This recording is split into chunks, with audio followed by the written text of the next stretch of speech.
Alrighty, hello, everybody. Hope we're all doing well.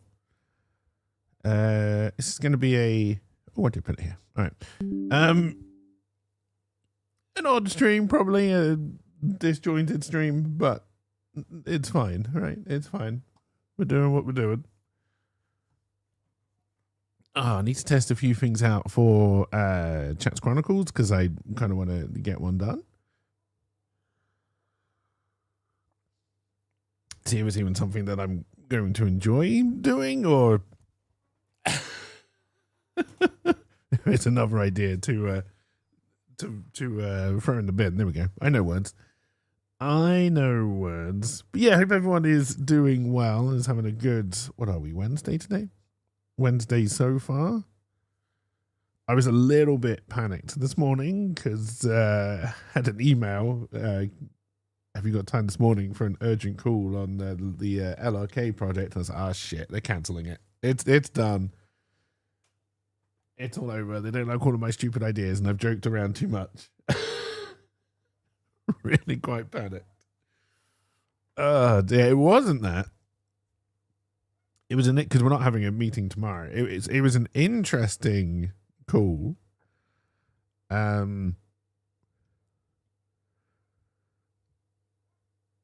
Which I think is going to completely change what we're doing.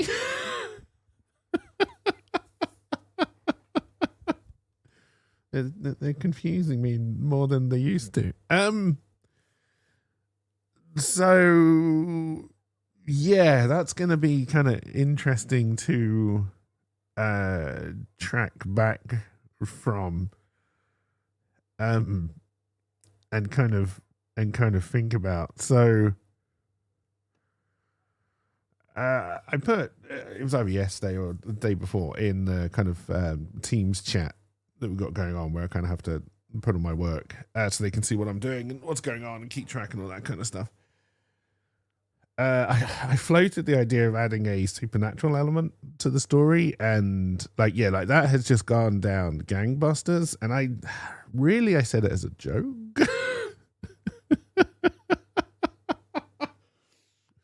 But now I think the kind of supernatural element might be leading where we go with this. And like, I was pretty convinced that we were going to drop Lionel Richie from the Lionel Richie Killer just for licensing and other reasons and stuff. I now kind of wonder if the show is going to, that's not to say show, but the scripts that they end up putting out are probably going to bear no relation to the old project whatsoever.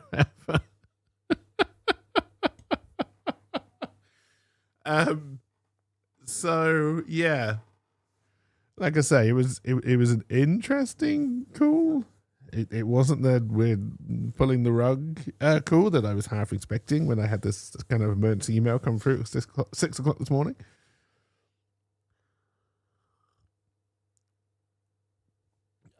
Dear. But yes, interesting nonetheless. All right, so now I need this mouse. And of course you're gonna struggle because you're doing all of the encoding and you don't like doing two things at once. Well, get used to it. No, I don't need that mouse right now. I need this one. All right, so if I just do,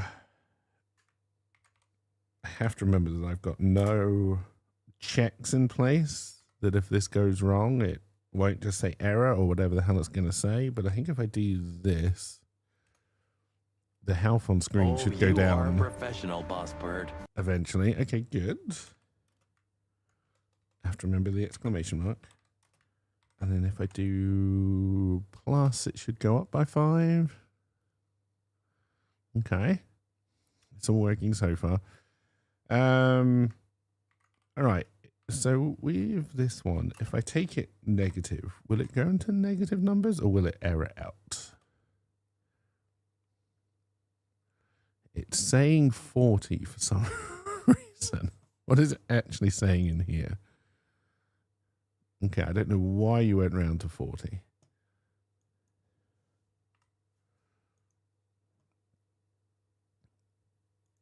Oh, dear. Yeah, I don't understand that logic at all, but if I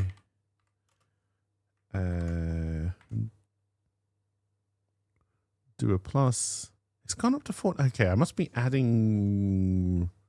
Where are you getting 40 from?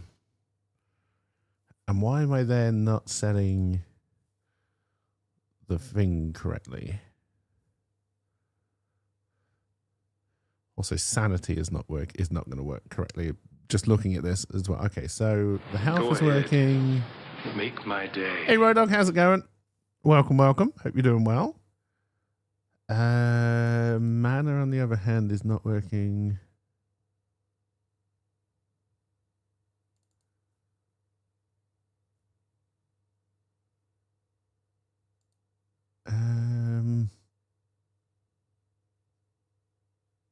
Oh, that's because I wouldn't have set it properly.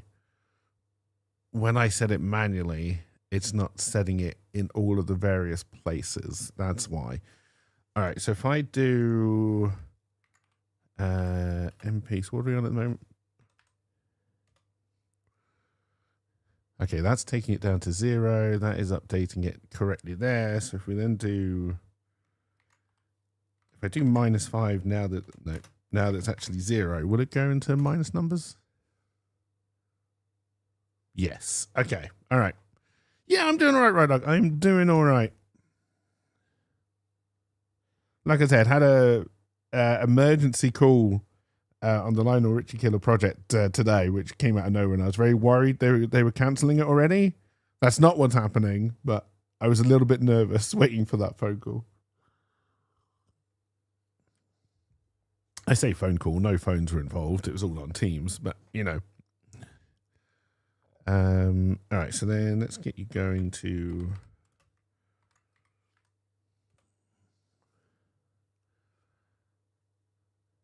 All right, good. That's working. And then if we do the final one, this I have a feeling is going to completely break. Yes. Okay. I was expecting that, but I think that's because I got one of the other commands incorrect. So if I then change it here, and then do, no, there's no space. Okay, that gets me back there. Still getting along with the producer? Yes, very much so. So this call. So the initial call was just me, the producer, and one suit executive kind of bridge to the upper things. This emergency call was me, a very sleepy sounding producer. I think they may have woken her up to be on this call, honestly.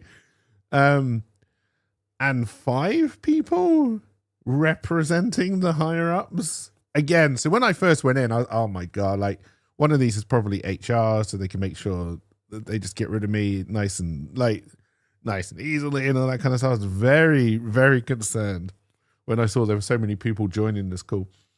And I was like, okay, right, well, we're done. I don't know what I'm going to do now, but all right, it's all over, whatever.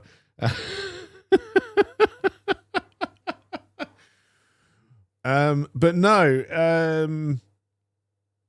so yeah, I put in, because there's like a team call between me and the producer, and there's a lot of people on that chat, but they don't really participate. Just like we're bouncing ideas backwards and forwards, and I have to put my work up there, so they know that I'm what I'm doing, and that I'm kind of keeping pace and all that kind of stuff. And yeah, yesterday or the day before, I put a joke in there, kind of joke statement, because we were just like, me and the producer were just bouncing stupid ideas off. What if we added a supernatural element to this? And it's the first time in the text chat that the initial suit had ever responded, and they were like, oh, I really like this idea. Oh God, what have I done? What have I said? And what have I done?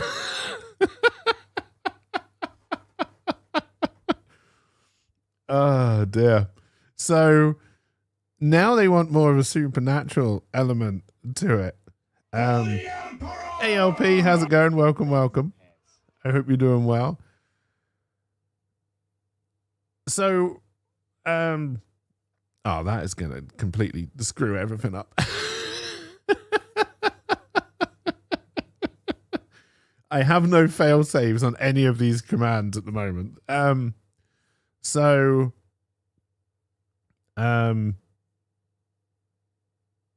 shouldn't do anything. Okay, that's good. We'll only do plus or minus based on that command. I don't have one to set it yet. I'll probably add one. What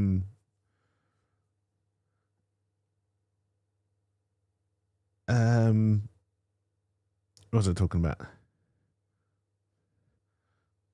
So that probably is still working. It's now saying 203.14. If you take away just the 0.14, it should work. So yeah, adding a supernatural element. So I think it's basically confirmed now that we are dropping Lionel Richie from the Lionel Richie Killer. We're going to make up our own band with Blackjack and Hookers. For basically licensing, and they use the word synergy way too many times, and I shuddered every time they said it, but whatever. If we need to do this so you can promote some kind of band you're trying to hype up, then fine. It worked well for K-pop Demon Hunters, so fuck it, we'll do it. So, oh god, now it's just gonna go Nan. Yeah. Maybe I shouldn't have given mods access to these commands. All right, anyway.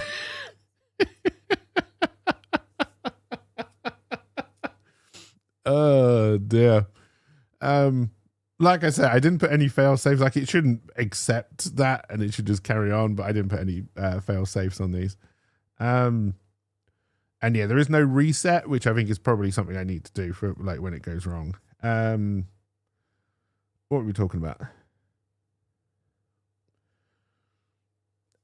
And then I also sent, because we were talking about the supernatural element, and the producer was just interested because I'd mentioned the kind of murder guitar story that I wrote once, or started to write. And I kind of sent that over. And they've liked that as well.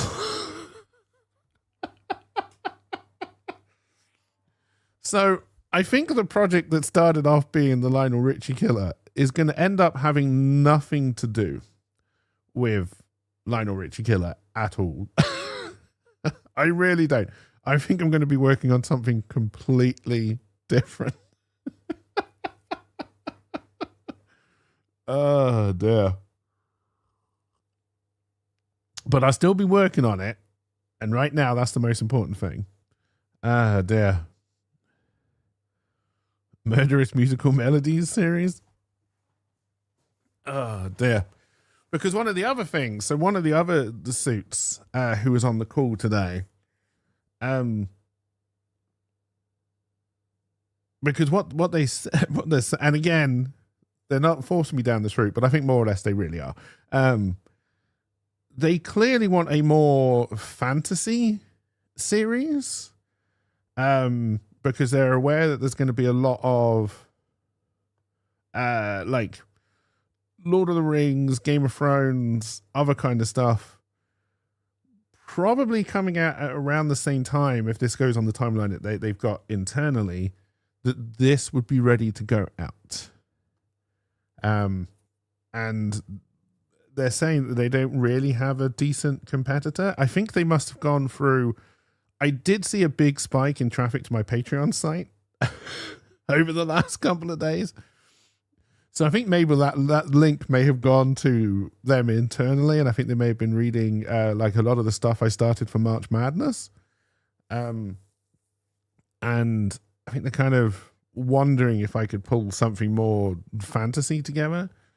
It does, honestly. Like, it's it's one of those things. It's like, okay, it's annoying because I kind of, I've been going down this road, but the possibility of like coming in fresh and trying to do something a little bit new, still murder mystery, and trying to keep the mystery elements there and going. I don't know at the moment how you balance kind of supernatural and being able to work out the kind of supernatural element to it, if that makes any sense, because it's going to be so easy to do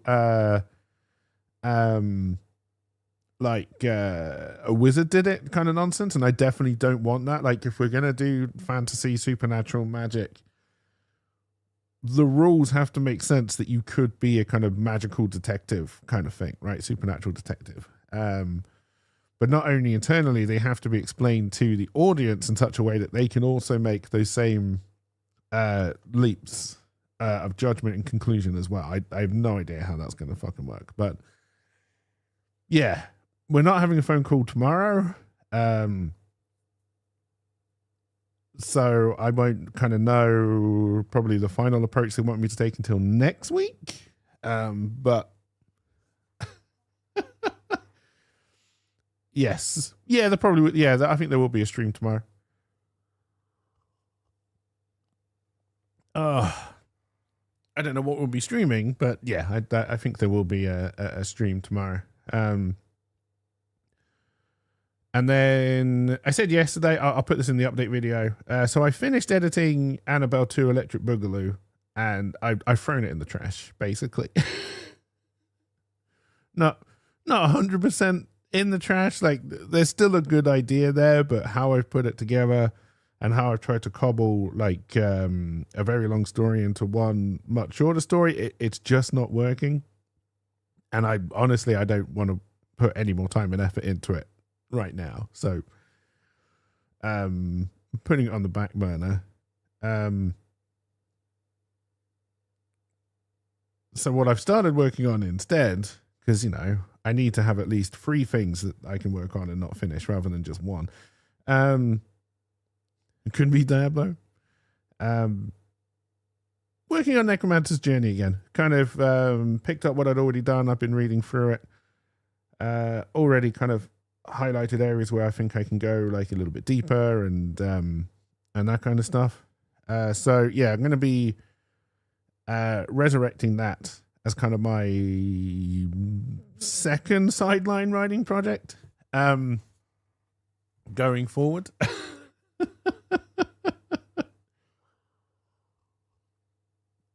All right, why people are here, can you try doing, because again, mods should be able to do this, !item, space, and then just the name of an item. Doesn't matter what it is, as long as it's stream friendly. So let's do this. Just see if that works.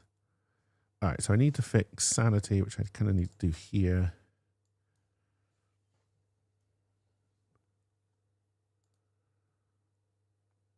There. Okay, it did turn up down here. That's good. It got added to the items. All right, I like it.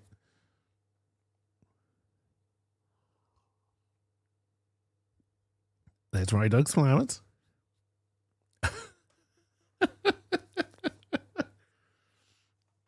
All right, that works. And then the same idea. Can you do !trait space and then just anything again, as long as it's stream friendly.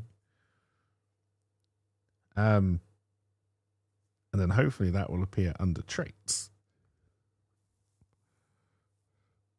We are now indeed hungover. Okay, there we go. All right, those are working. That's good. All right, so then we got some whiskey. All right, and we're hungover. I think I know what may have caused the hangover. All right, so now the only other thing to try is this. All right, see, this should turn up here once it's finished. Let's have a look.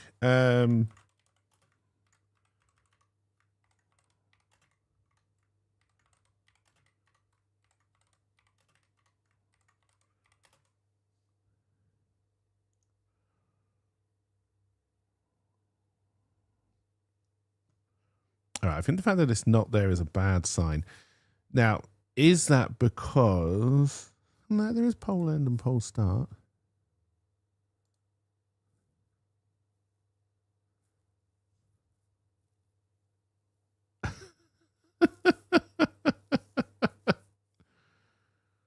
Maybe it doesn't come in until the poll ends now? Or maybe it just no longer works. I honestly don't know. I guess we'll find out when the poll ends.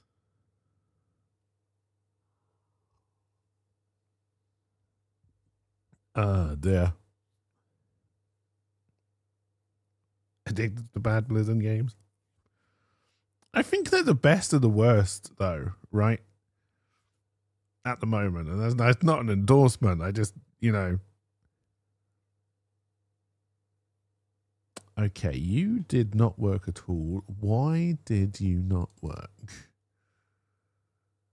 Is it because I moved this by any chance? No, there it is.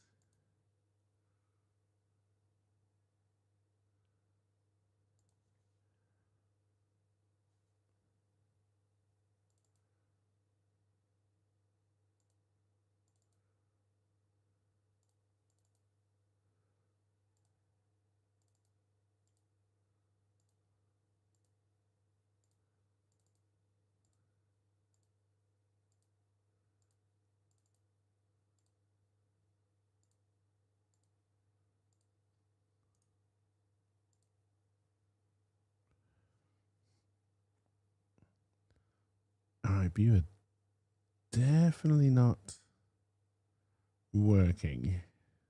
Oh, you are a professional, Boss Bird.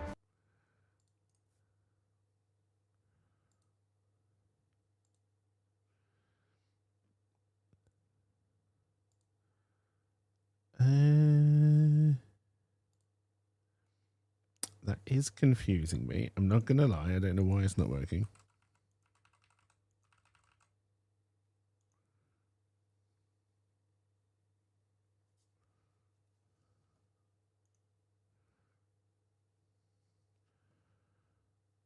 Let's make sure it's not like an update problem.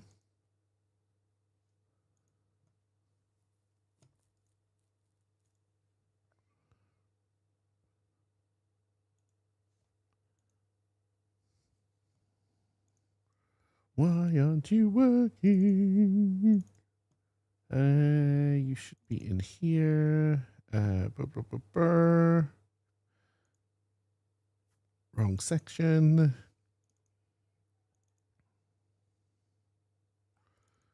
It runs.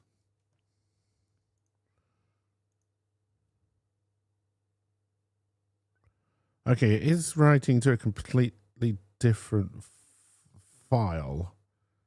What the fuck have I done?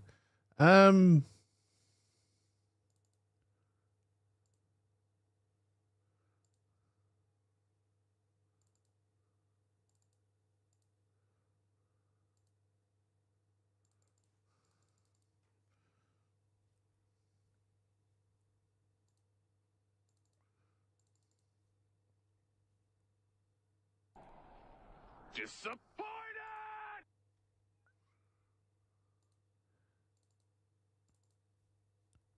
Sorry, chat. Bear with me. All right. So then I'm going to have to change that. Okay. That is now working on there. And then I need to start update this one as well. Oh, God, so much to update. Don't know where we're going, Mr. Teddy Bear. Every tractor needs the good stuff. That's what it's called. Oh, no. It was very naughty of them. Are we trying to get inside of Muffin? We got a nuclear. There's be a better way of doing this. Oh my Muffin. Muffin. It was my Muffin that was meant to go in that hole. I've got an English Muffin. Do I have to dance? Yeah, take that, Muffin. I still have my English Muffin. Okay, the fact that two of you came out looking correct and the others didn't, that's probably okay. All right, so now I can... Doesn't sound as good. Doesn't work. Get rid of this. We did finish Elder Gods, yeah?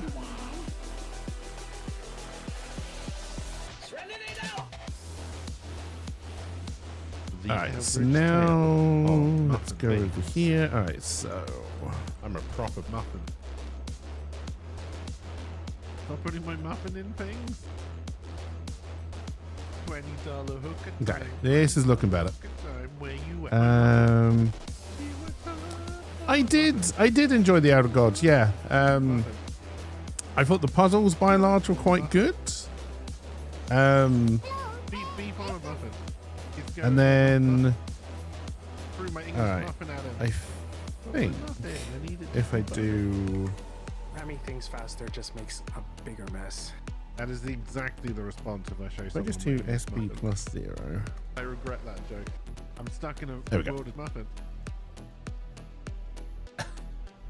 What the fuck?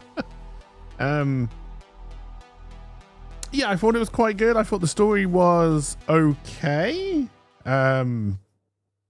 Like definitely enjoyed it. All right, the poll's going to end, and then we should get the results in here as well.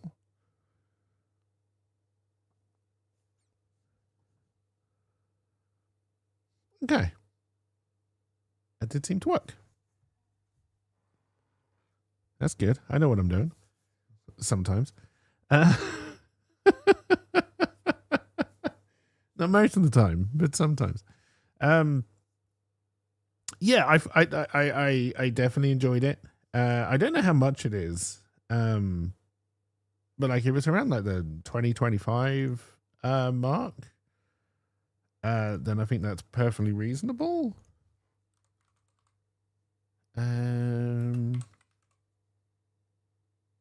Yeah, it's 19.99. So yeah, I would not have been like angry if I paid that much for it. I got the key through Keymailer, so it was even better. Everybody likes free. So yeah, I did enjoy it. It took us basically 2 streams, so 8 hours to get through. The only puzzle that kind of gave me any real trouble was the Egyptian cult statue one. But honestly, that's just because I just didn't stop and think it through until right at the end, and it was all the clues were there. It's fairly obvious. I was just being an idiot. The key again, it was my fault. I didn't see it, but my one complaint is that they were desperately trying to discourage you from exploring that building. Hey, Serenity, welcome. Thank you for the punch, I guess. So that's like the only, like, it's a little bit annoying that it ended up in there, but the other side of it actually was incredibly like obvious where it was once you found it, which I guess is true of most things.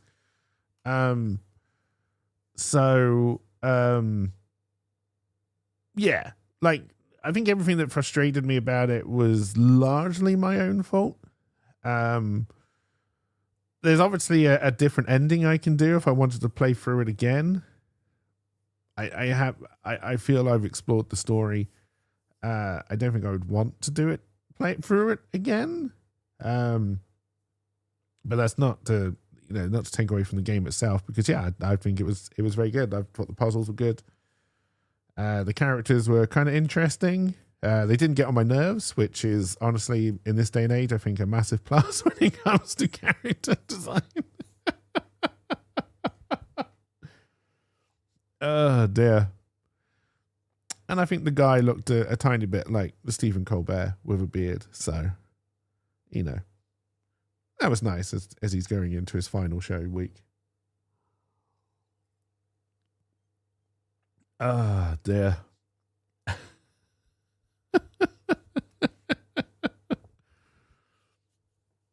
Ah, dear.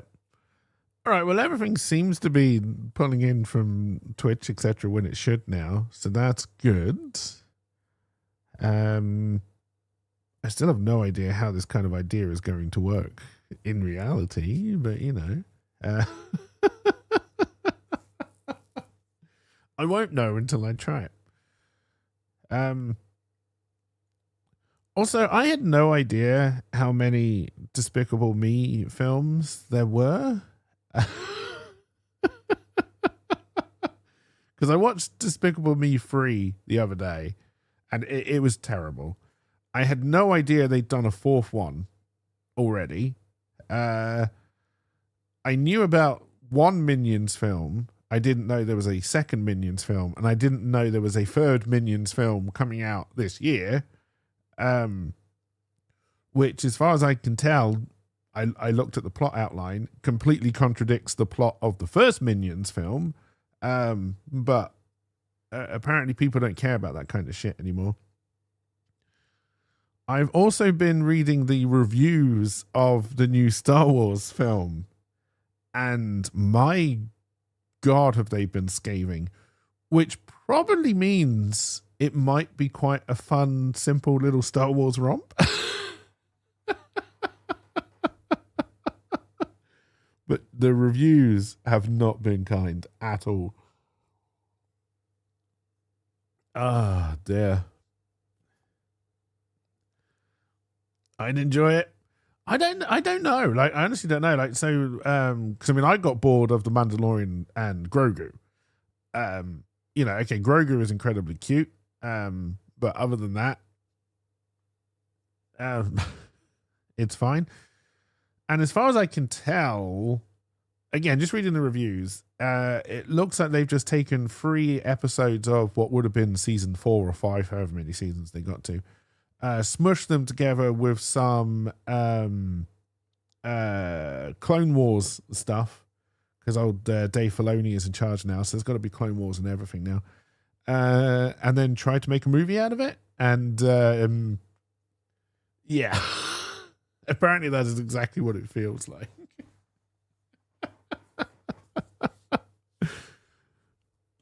Oh, dear.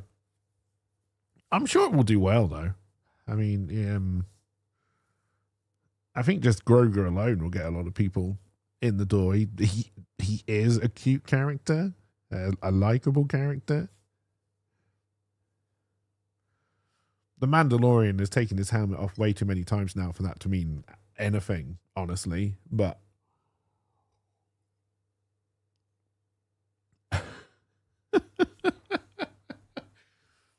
and then I saw the trailer where they introduced the son of Jabba the Hutt.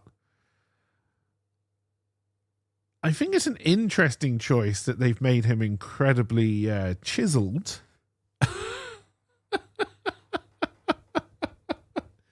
Like incredibly muscular. I think they might actually be intentionally going for the thirsty crowd again. Oh, it worked with Leia in a bikini. It can work with a ripped Hutt.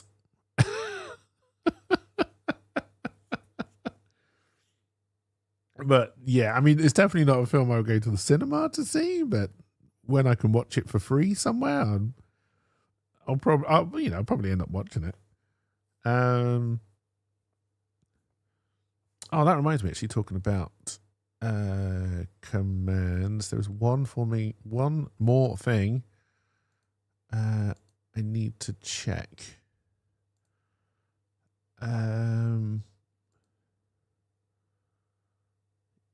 Shit, where did I put it? And what did I call it?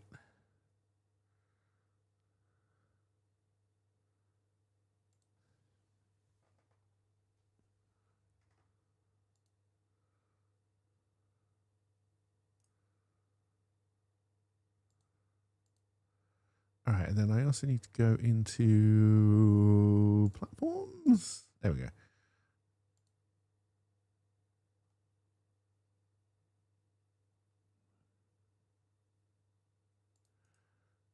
All right, and I unpause that. Okay, so there should be a channel point redeem. I don't know why I say should be. I can test it myself for free rather than getting other people to waste valuable crumbs on it.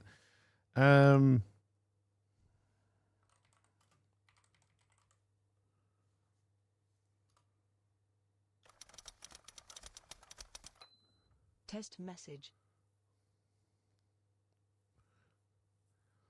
All right, that did.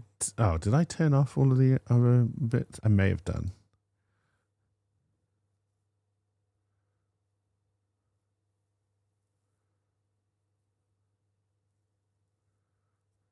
I, in fact, did not. You definitely did not update that.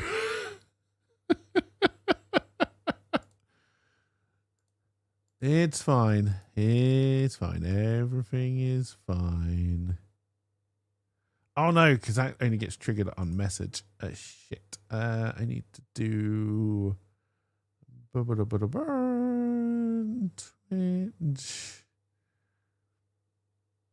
I have no idea where this will be.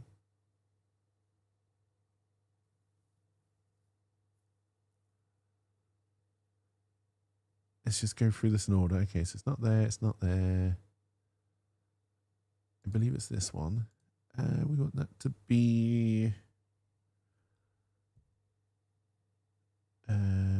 message. All right. Do I have to wait for my own cooldowns, or can I completely ignore them? Because there's a snake in my boot. Okay, that seemed to work that time. The animation is incredibly bad, but you know, that's fine.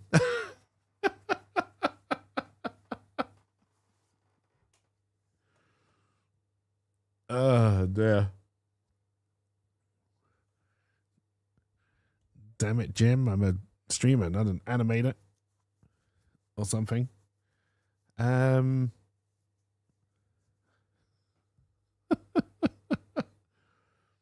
right, that should probably hide after a while as well. At the moment, it's going to stay up for forever. So let's change that. It's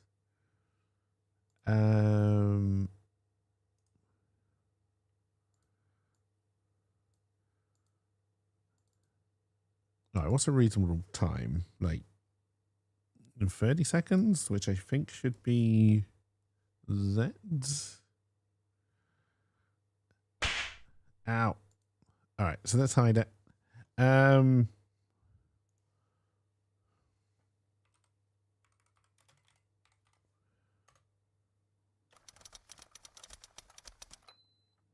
again.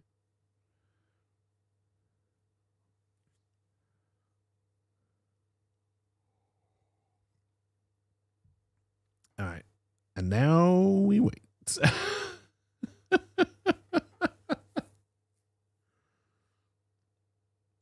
It does, and I don't know why. I noticed that as well. I don't know why it's doing that.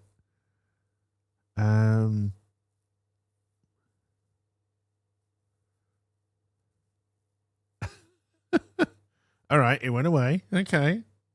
Progress.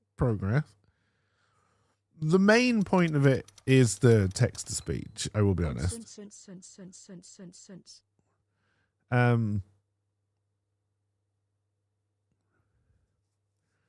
Because I kind of want to weigh, like when I'm engrossed in doing the kind of writing stuff and I'm kind of ignoring chat, I kind of want a way that people can send urgent stuff or just stuff to troll me, more than likely.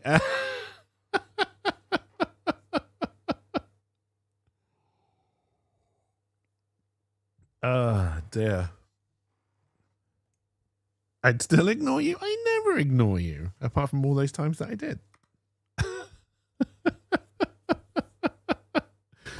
Hey, cheers for the alert, Rhino. It is very much appreciated. Oh, dear. But yeah, I still have no idea how this is going to work. I also don't really know how to do the gamification of this, I guess. I also haven't Hashtag idiots. Hashtag idiots indeed. What if I can make that a little bit louder? I'd probably have to make everything else louder. I don't know how's it sounding on on your side. Is it fine?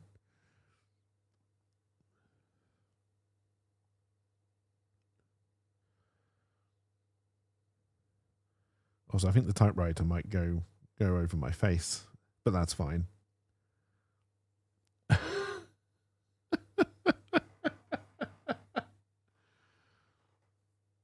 Oh dear. A bit quiet. Yeah, like I said, I mean, I can try and put that up there, but now I think everything is going to be louder, but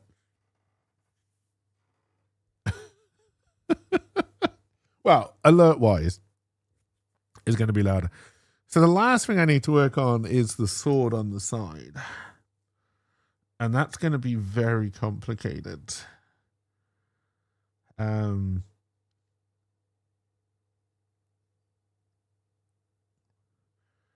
yeah, I'm going to kind of use that to...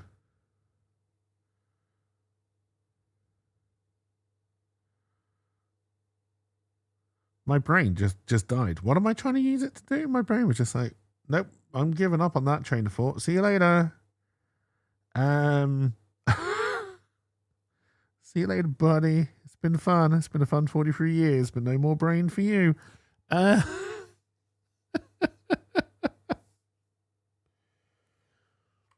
So story wise or kind of interaction wise, the sword is like a possible get out of jail free card, right? The sword is gonna be powered up, at least to begin with. I'm probably gonna change this because I hate monetizing anything, even though I desperately need to right now, but I still hate it and I don't want to do it. The initial idea is for the sword to kind of power up as like bits, subs and donations come in. And for now, not only will it be linked to, you'll then be able to do things like in the story with the swords. I haven't worked out what those will be yet. But I also want it to track, because I do have like some goals I want to hit money wise going forward. So I want to use it as a way to kind of keep track of those as well. But the complicated bit is going to be, I'm going to have to try and convert everything that comes in, because obviously anything that comes in from Twitch is in dollars. And I'm going to have to try and convert that to pounds and consider my cut, right?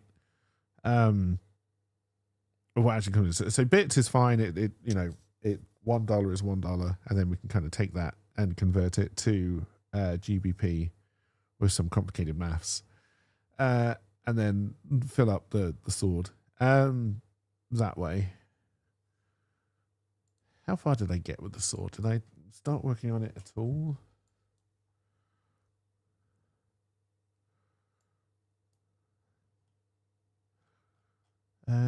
Oh yeah, there's another one I need to check as well.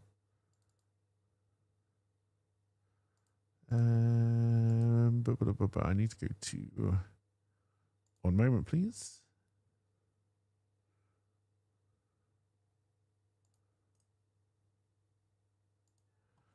All right, let's see if this works. So I think this should work like this. So...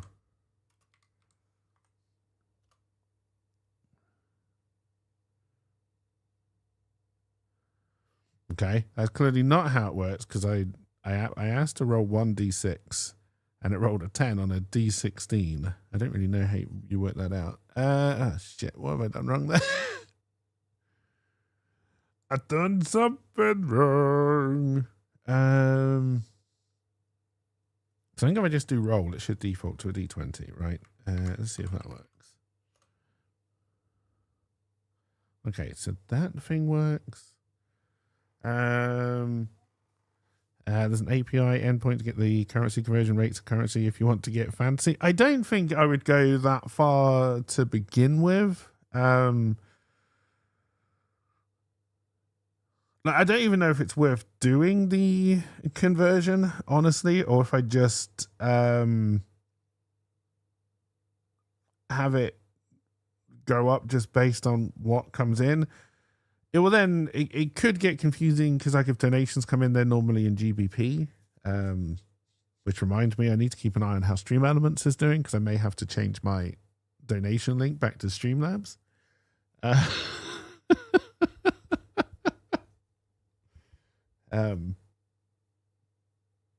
Now, luckily, if a donation does come in, none of the money goes through Stream Elements. So if we do use that for now, it's not going to get caught up in any kind of, they suddenly go out of business and they're going to try and hold on to all the cash because it goes straight to PayPal. So like nothing gets stuck.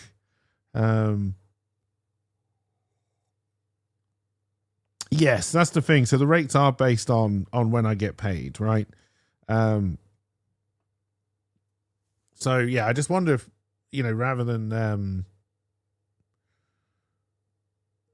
trying to keep a track on that, like with bits and stuff. I mean, I could say it's just on donations only, but then that seems even more scummy than anything else.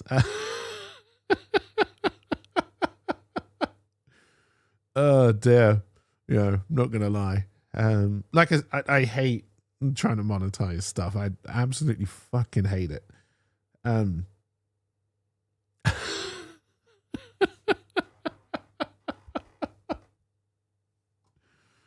Oh dear. Like part of me is just like, fuck it, I'm just going to put it behind a channel point and then people can just spend channel points to power it up. I kind of like the sword idea. I kind of like you like being able to power up the sword. And then based on how powerful the sword is, what it can do, I still need to work on what that's going to be. Like, what is the sword actually going to be able to do in relation to the story? Oh dear.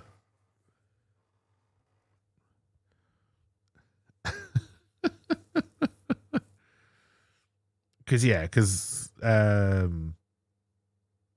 right now I don't know what the sword is going to be able to do at all.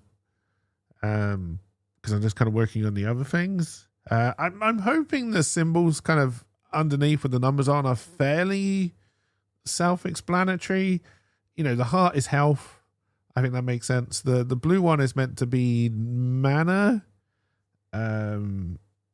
Which to begin with should definitely be 0 because we don't have any kind of mana or magical ability to start with. Spoilers. And then the other one's meant to be a brain, and that's kind of our sanity level. I still don't know how I want to do the rolls for sanity or when to bring in sanity checks. And this comes back to the kind of the gamification of building up this story and how it's all going to work. Do I want like normal, we'll use D&D as the example, but like any kind of role-playing game, do I want stats to be a thing? Do I want XP to be a thing? Do I want people to level up in that kind of way and they become stronger? And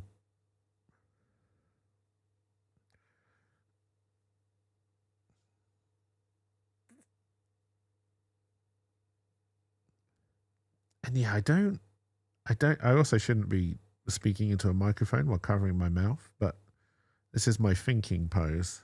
Or I'm just sniffing my finger. Could be both.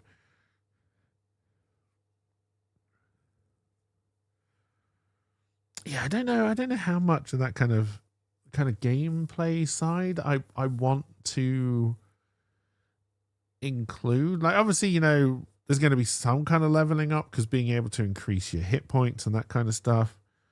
I don't have anything now that would be for like armor or things like that, but I think that should be something that exists. Although honestly, I think armor will probably exist more as an item. They can just take a hit and then would then break, rather than being something that can take a certain number of points. I also don't know, and this comes back to the very idea of how I've done the health. Now that I think about it, mana makes sense because, or it may not even be called mana, but like you're as the story goes on, if we don't die in the first room, which is very possible, the character will get or could get out. I'm not going to say will, because that's not how this whole thing is meant to work, right?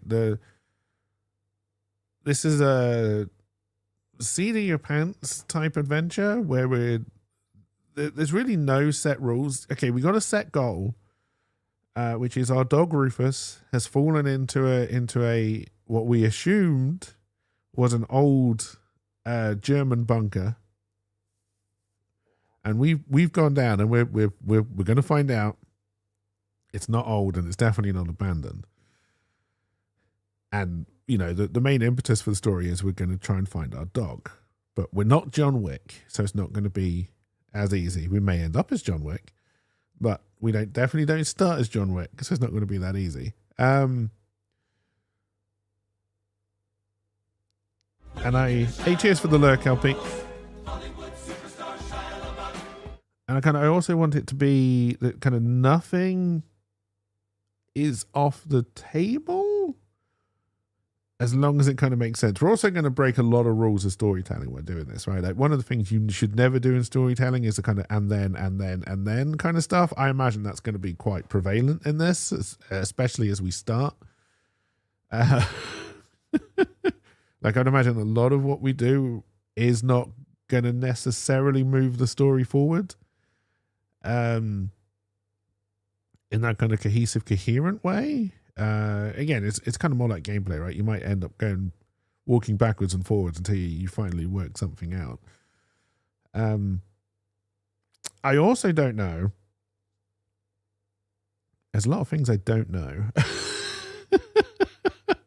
Maybe I'm not as ready to try and do this as I thought I was.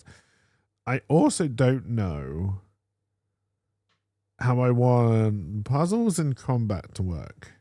I have an idea of how I want puzzles to work. It's not going to make any sense in game or in story, but I think it will be more fun for like if I'm trying to get Twitch chat to solve the puzzles, which again I think would be something we would have to do a lot later if this kind of catches on and people start watching. And yeah, I think combat is kind of the most important one. I don't particularly want it to go down the kind of D&D route where, you know, it's initiative rolls, roll for this, roll for that, backwards and forwards kind of stuff. I kind of want combat to be a little bit more narrative and a little bit more punchy and direct.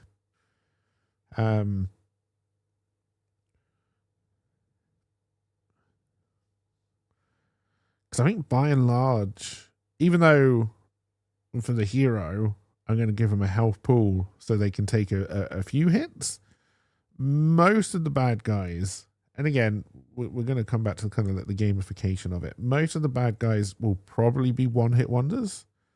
And I don't mean that in the in the musical sense.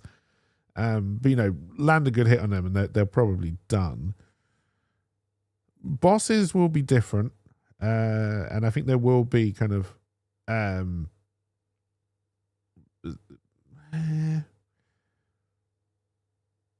so this again comes down to one of the questions I've been asking myself to do with this ever since I kind of started to think about this idea, is how much do I want to be set pieces and how much do I want to be completely made up and random.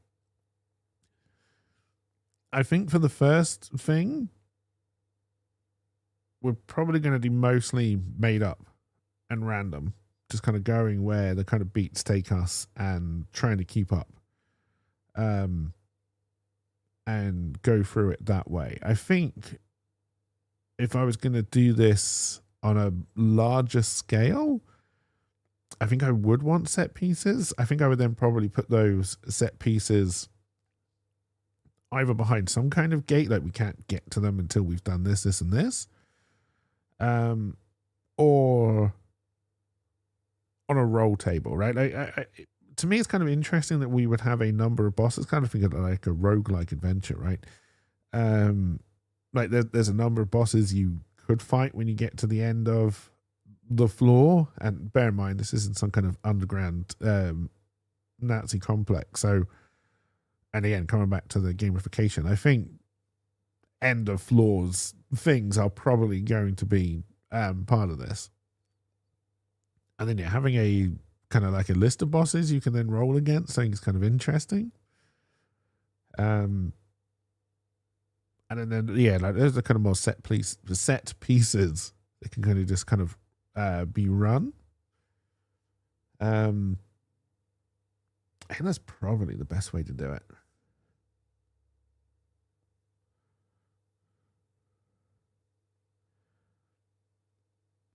Yeah, I think that's probably the way that makes the most sense. I don't have any set pieces set up at the moment, obviously. I do have some tables to roll on if I need to.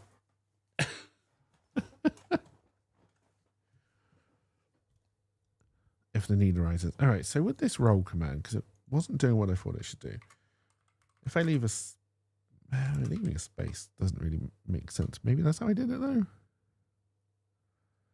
No, you went to a D20. All right, so maybe I just can't do multiple. Like if I do roll,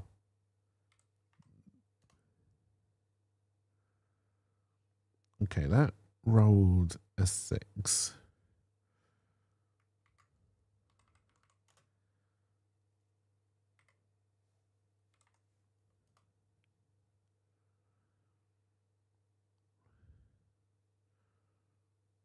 Maybe I don't even need the D. What if I just roll 6?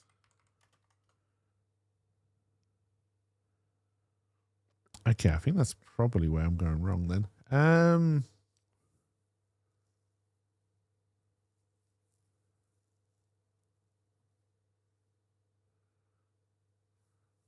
Let's go see what you're doing in the history and what we're pulling in.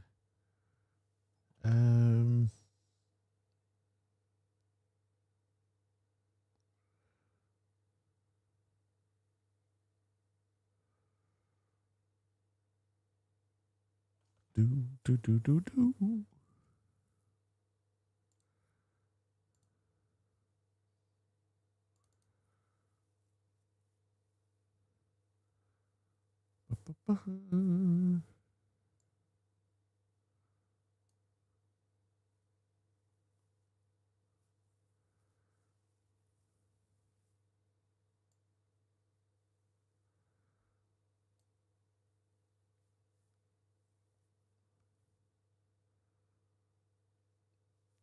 Okay, maybe I didn't set it up for multiple dice. I may need to work on that a little bit more.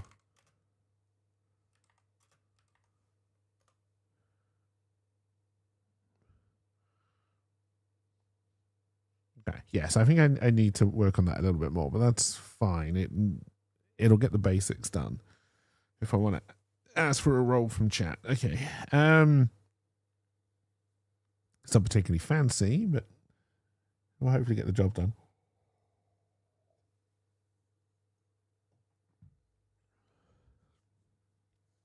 All right, let me.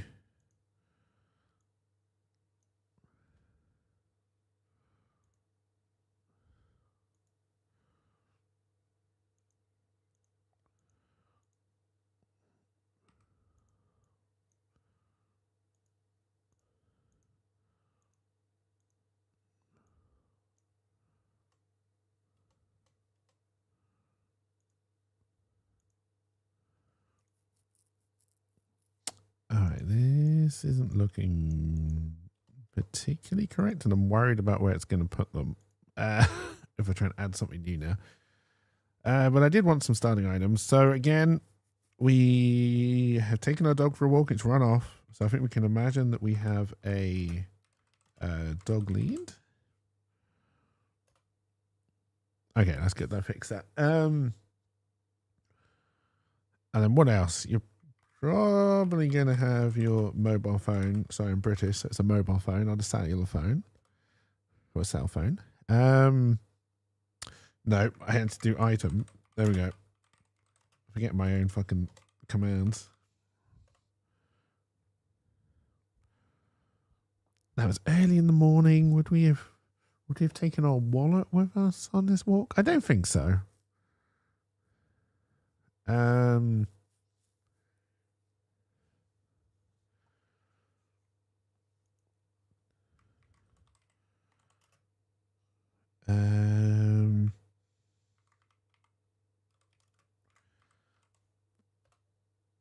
right, then for our first trait, we're going to put loves dogs. Kind of force us to make sure we do actually try and rescue the dog and don't just walk away. Right at the beginning.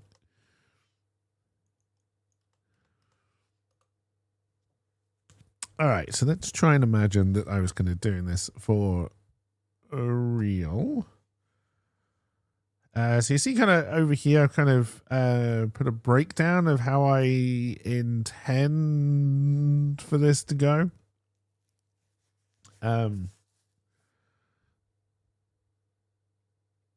So like if you imagine a 4-hour stream, we would try to get 4, I'm going to call them turns for now rather than chapters or anything like that, but like 4 turns done, right? Break chat is basically just what we've been doing for the last hour. You know, just kind of have a break, go for a walk, make a coffee, that kind of stuff, and just chill a little bit. It's then kind of 20 minutes of plotting. And so the plotting is going to be the actual kind of gameplay element of it, if that makes sense. So it's where I would be asking, what is it we're doing? What is it we want to do? If we need to do polls for options, that kind of stuff. And then also any kind of dice rolls that need to be done to decide fates, all that kind of stuff.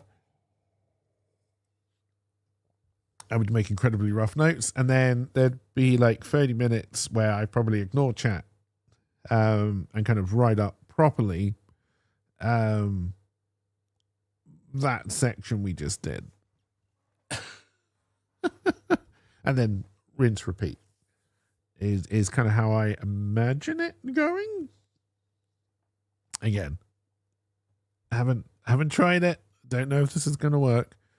But I guess I can kind of do a test run, and if there is anyone in chat who wants to pipe up, feel free. But for now, it's probably going to be a lot of rolling on random tables and stuff like that, which is fine. I do have some physical dice for me to roll. I don't have a camera set up so you can see the rolls, and you couldn't anyway because like these are they're incredibly like dark dice, black and red, and you can't really see them very well. I think if I was going to do this and use physical dice, I would probably invest in some new dice. That'll probably be one of the first money goals. If I'm going to go down that road.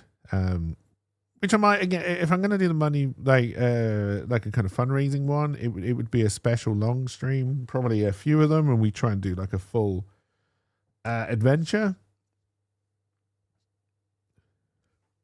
I don't know. I'm making this up as I go along. All right. Let's get the burps out of the way.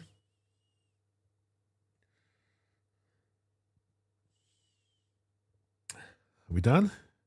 You done, Gut? You done churning?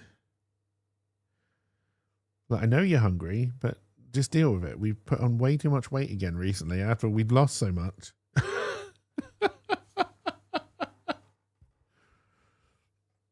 And it's bad. We need to get back into our exercise and proper diet regime. I know we've been stressed and panicking recently, but we just got to deal with it. All right, before I kind of try and do a test run of this, I am going to go and make myself a coffee, and I will be right back.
Alrighty, so let's try and do a test run. I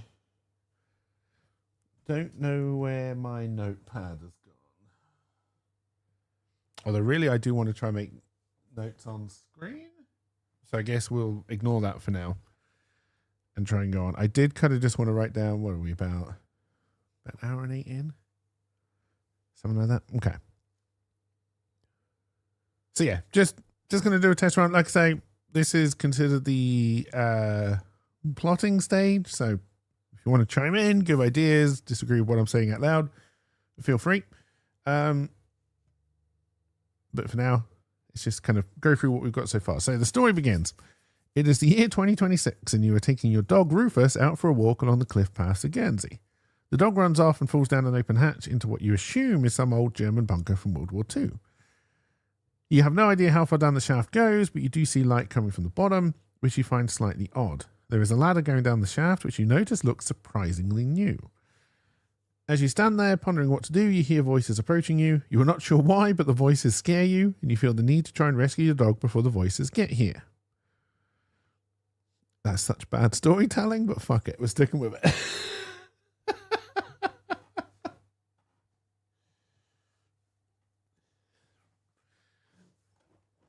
There's no reason why voices on Guernsey would scare you that way, but fuck it, doesn't matter. With heart full of determination and stomach churning with fear, you make your way down the long ladder into the depths below to find your dog. Okay, so I'm going to do... We're a little bit scared. I don't know if it should be sanity or if it should be fear, actually. Point number one. But I'm going to do a check on it anyway. I'm going to roll a d6. Anything above a 3, we're going to lose some sanity. It was a 6, so we are going to lose some sanity. Good start.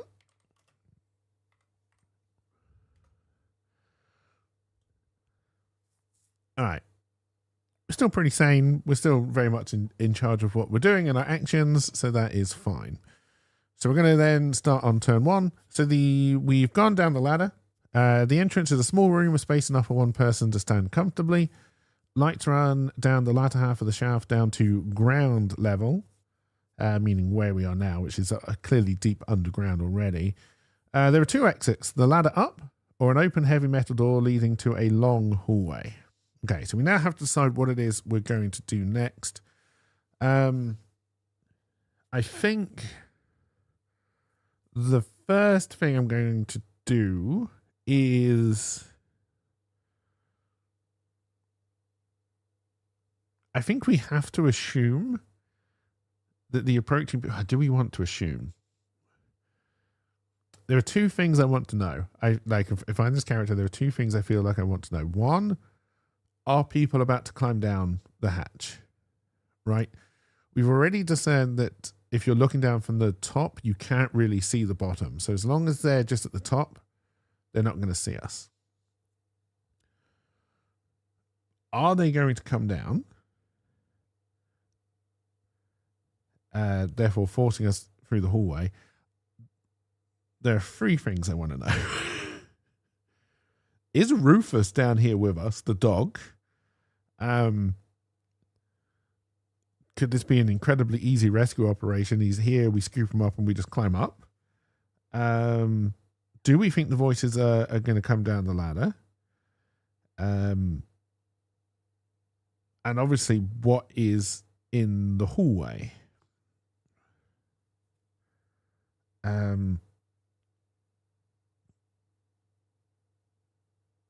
I think the first thing I'm going to do, I love dog. We've come down here to see if we can find our dog.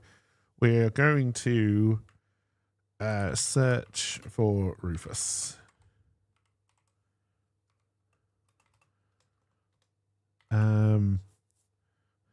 Again, I'm going to roll my I just like rolling physical dice. I could do all the things, the roll in chat, but I just like physical dice. We're still pretty sane. So again, I think anything above... Well, we're either going to find Rufus or we're not. So it's not really a check to see if we find him. It's a check to see if he is actually there.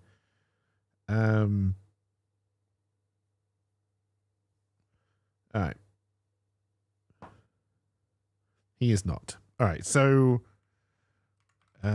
we look for, it was a good roll though, so we will find something out at least. All right. So we look for Rufus. But he is not there. Okay. And again, we got a good roll, so we can kind of carry this on in the same action. So we found something. So what did we find? Did we find blood? No. Okay, so there is no blood, which is good. That means he's probably not injured. That makes us feel a little bit better.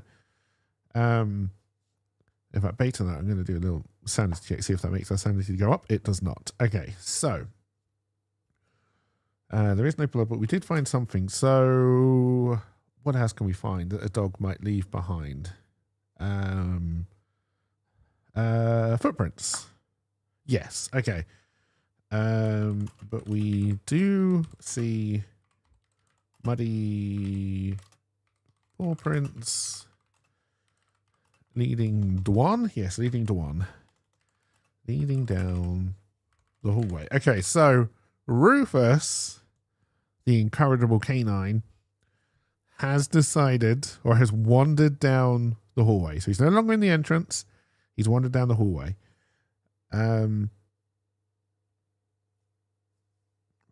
That's our first action. I'm then going to roll for the people up top. Okay, so first question. I need to work out a way of getting these rolls to be on stream, I think, or at least reporting back into this. The first question is...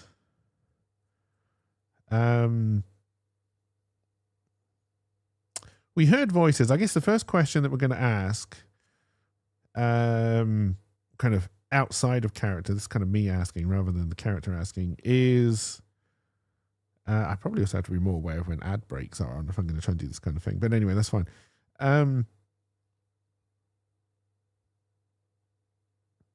Were they anything to do with this? Yes. Are they coming straight down the ladder? No. Okay.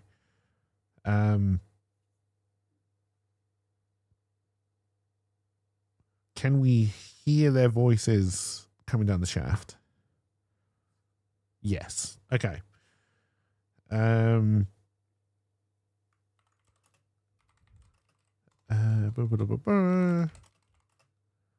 Not that we would leave anyway because we don't have a dog, but all right. So the voices can be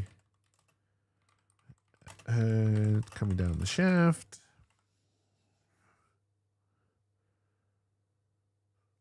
We're going to hit anyway. We love our dog, so we know. In fact, not that we would leave before finding our dog.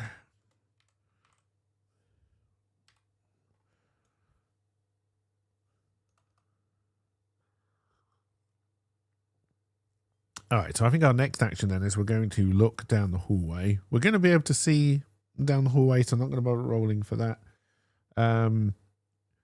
There's got to be a minimum of 2 doors, but let's see how many doors we do see down the hallway. 5. Okay. We can work on that. So we already said it's it's not how I want you to look.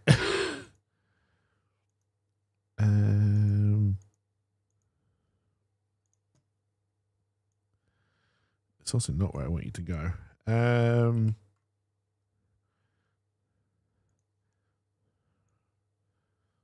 Ooh, can I make you thinner?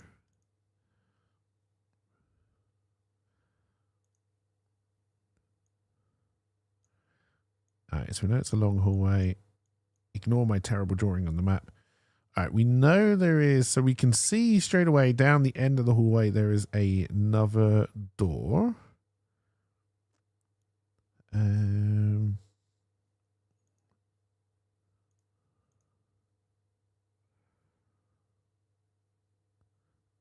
Okay, it doesn't look like I can really change that. Probably should be using layers, and I've left so many little dots around now.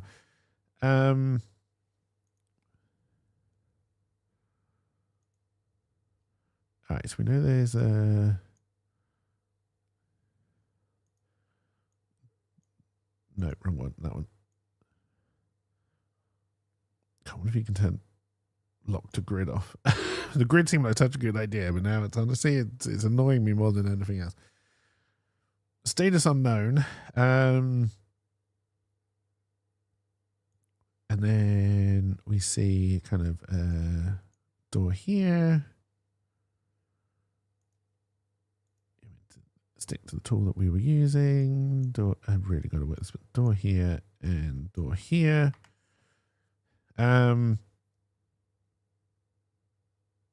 right. At the moment, we are kind of just hid. We're kind of hiding in the entrance. So we, hey, Trunks. Peek out the door to look at the hallway. We find. We don't find. We can see 5. Oh, hang on. Yeah, no, we see 5 doors, so ours would be the 6th. That makes sense. I'm doing all right, Trunks. I'm doing all right, and I hope you are doing well. And then, are you off already? Why does that brain look like a pink cauliflower? Yeah, it wasn't the best picture of a brain I could have found, I guess, but it was the first one.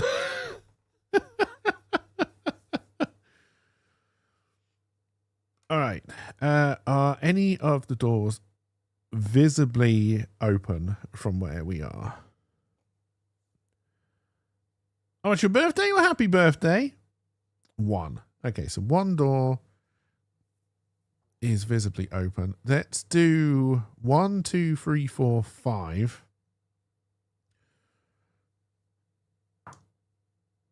Okay, the one that is visibly open. What did I do? 1, 2, 3, 4, 5. Is this one here? So I'm going to change that to green.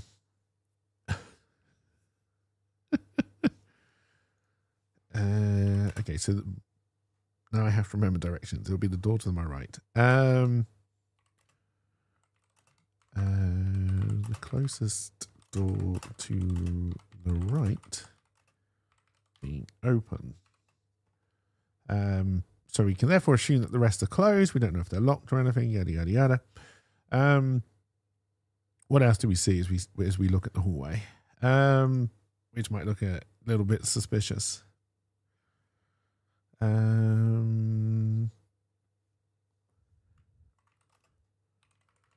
the hallway is well lit. Again, we may want to move all this kind of stuff around, but this is just the plotting section, so it's going to be kind of messy and just kind of as we think about it. And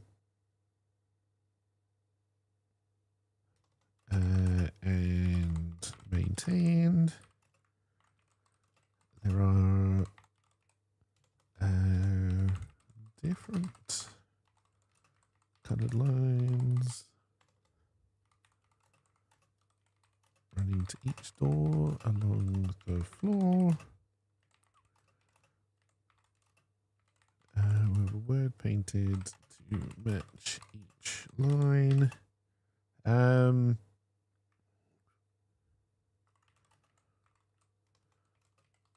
The words are not in English, so we don't understand them. Hey, in a bit, Trunks.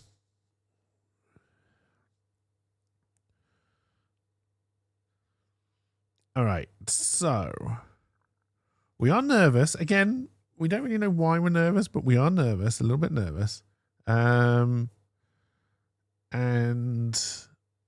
so I think we're going to be a little bit sneaky. All right, so we know only 1 door is open. I think it therefore makes sense that we move. But this little thing is meant to be us. I think we're going to move to kind of stand here. We know this is closed, this is closed, this is closed, this is closed, but this is open. We're going to stand here and we're going to peek through into this room. All right, so then also leaving the people behind. Do I want to close this door? on the way. So at least if these people do come down the ladder, we have then got a little bit of hiding time for when they open the door.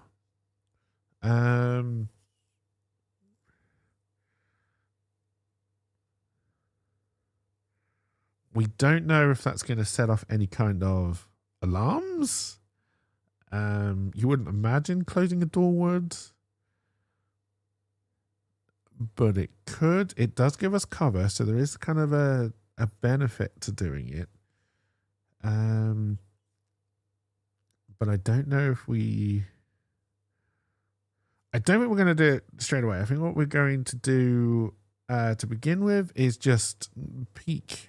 So we sneak down the hallway to the open door and peek around the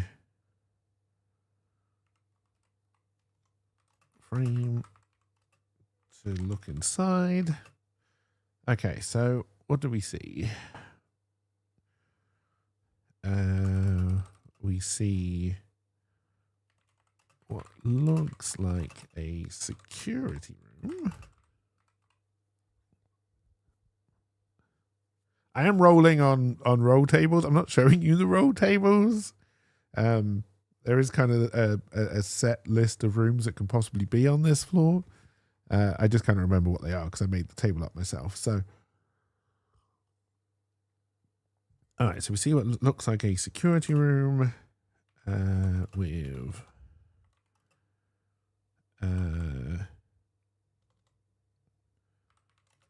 old-fashioned cathode monitors.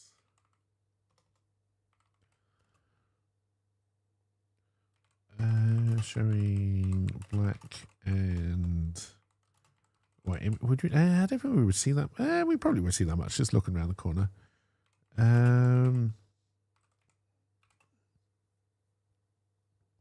Okay. Are there any guards in here? Yes. Shit. Okay. Or people. We don't necessarily know the guards. But okay. How many? 4. There are 4 people standing in the room. Okay. That's not good. We're definitely not going to want to pull that door shut. It's unlikely. Okay. Did any of them see us just peek around the corner? No. Okay. So we're still safe.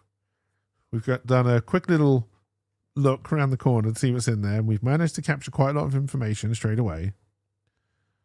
I really wish this was put at all.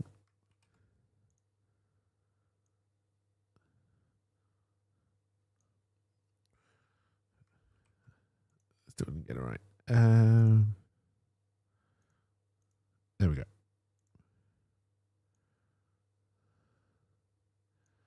All right. So that's the security room, and we know there's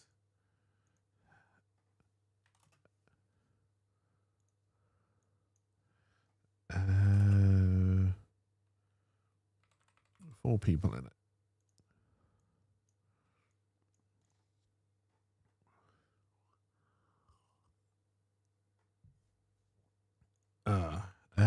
They did not seem to see you briefly look round, which is good. So we're still a little bit safe. We can't pull that door closed because they're clearly going to react to that.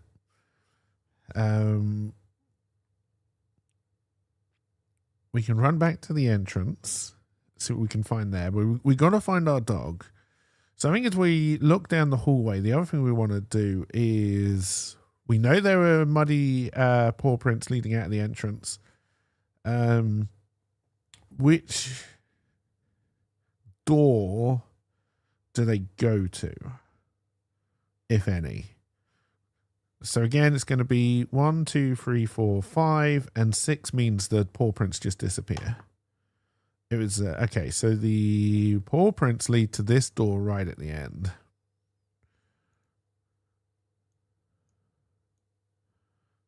And no, I don't need to. We're not drawing a room. All right. We'll put these here. You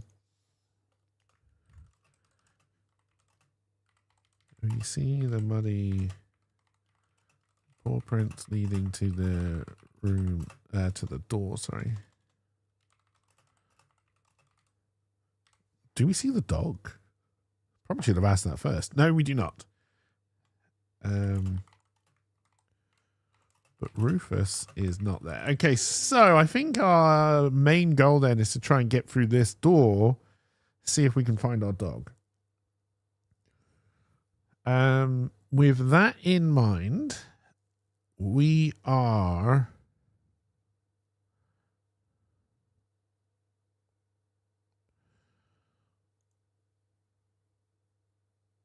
I've taken quite a few actions this turn. Again, I'm not really worried about the action economy for this, but I want to ask 2 separate questions here. One for me and one kind of like for the game going forward. I'm going to ask both of them out loud. I don't know if I would necessarily going forward, but for now, I'm just going to ask both of them out loud. So, also, I think we've already been way over 20 minutes for this, so my timetable thing may be a little bit off. But again, that's why we're testing this. So, the first question is for the character in the game. Do we hear anything coming from the entrance? We do not. All right, so we think we're safe. Are those 2 people actually climbing down the ladder? No. Okay. So we are still safe this time. All right, so we hear nothing from the entrance. I want to do another question. As we look down the hallway, is it like completely flat apart from like the doorways? If we had to, is there anywhere we could hide in this hallway? No. Shit. Okay.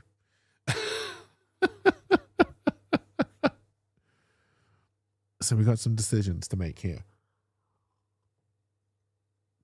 We are not a fighter. We do not have anything particularly interesting.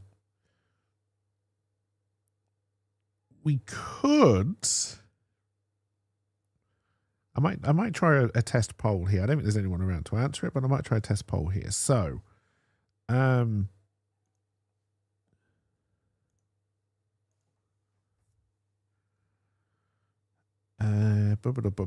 am I asking? What would the question be? What do next? All right, so we could close the entrance door. We could go into the office, go into the room and ask for help.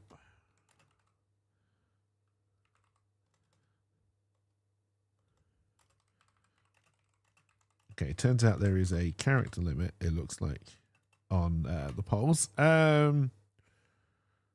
We could follow the paw prints to check the door at the end, or we're not going to want to check this door because that's too obvious, but going over to check either like door 2 or 3 could work.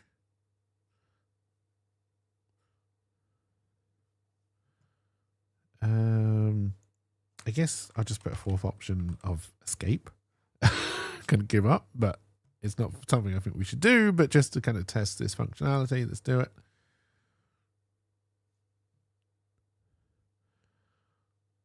Okay. It did come through just quite far down.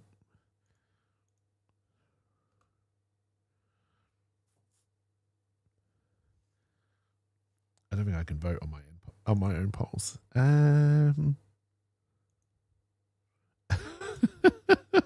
It's fine. I'm not expecting a vote, but just to make sure this kind of works.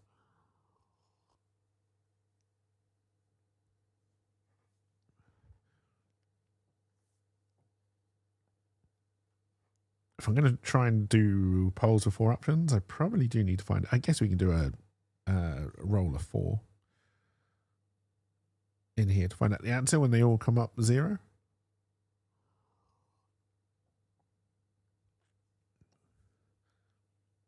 Because I think what I've put in place here will just say that the first one wins by default if there's no votes. Yeah.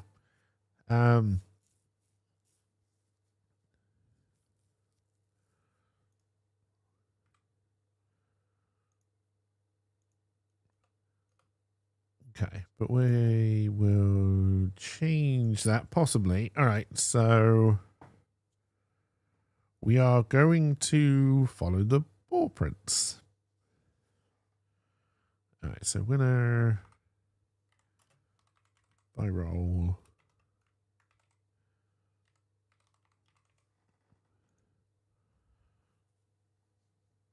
All right, so the first thing is we have to kind of sneak past this door. So do we successfully sneak past the door, the open door? We do. Okay, so we sneak past the open door to security and make our way down there. Now we already know in the security room there were monitors with black and white pictures. We never looked for a camera in the hallway to see if this was covered, which was probably a stupid idea. So we're going to ask the question, is there a camera in this hallway? No. We also didn't ask if there's one in the entrance, but we would assume if there was one in the entrance, he would have acted upon it. All right. So we got lucky there. They're not going to see us on the monitors, but people could leave this room at any time, and we've got nowhere else to go. And again, we're going to have to do that roll. I want to select this. So then we're going to make our way down the hallway. And we're going straight to this door here. All right. And we're going, does anything bad happen? Yes. Okay. I believe that's not quite what I'm looking for, and I don't think the 100 things is going to work. Right now, okay, I need a more open-ended roll table. What can we get from these?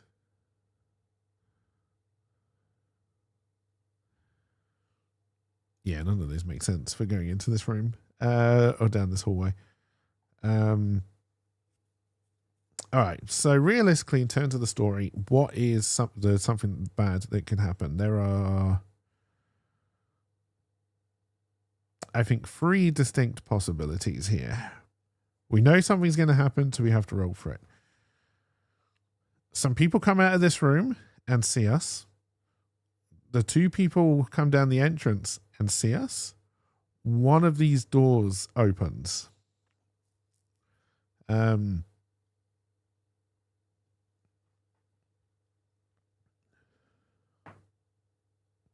Okay, one of the doors opens. So again, 1, 2, 3. Well, sorry, 1, 2, 3, 4. Okay, the door right in front of us has just swung open. Right, so we make our way down the hallway.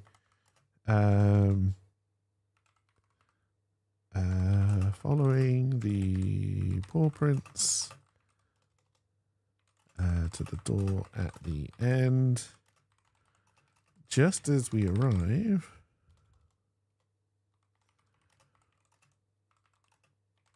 the door slides open, which isn't good, revealing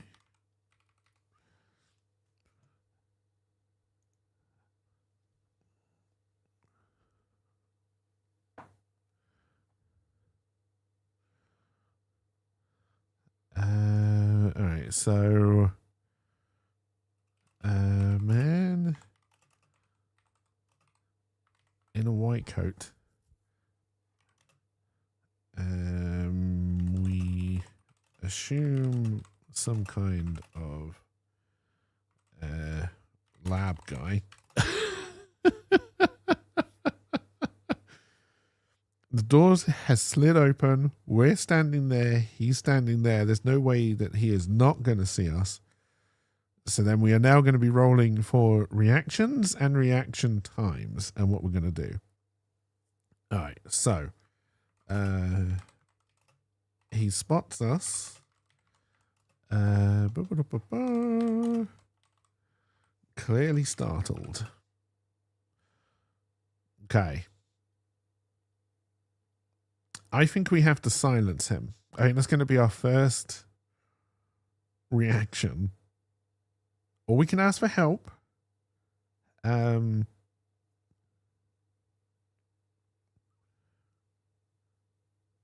can try and run away.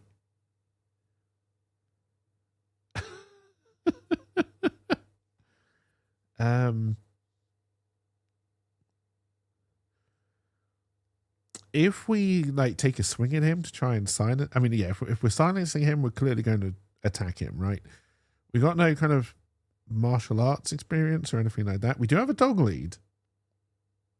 We could try and, although we're kind of standing in front, I don't know if you can actually.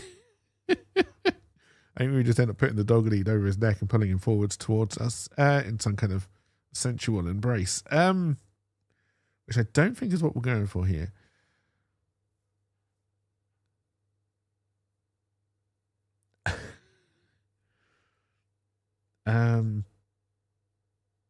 We could try and punch him.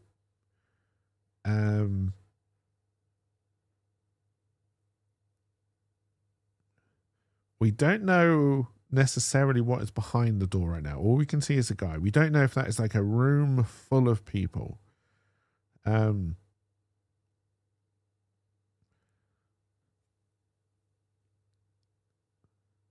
I don't think we kind of want to grab him and charge into the room just because the room could be full of people.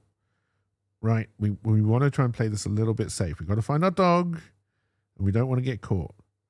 We're also not entirely sure why we're suspicious of all of these people. All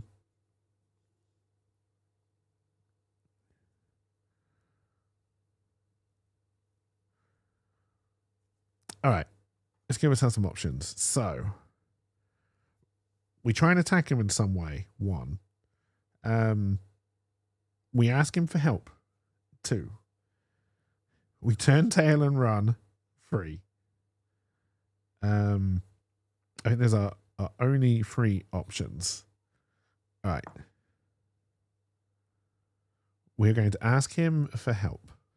Interesting. Okay.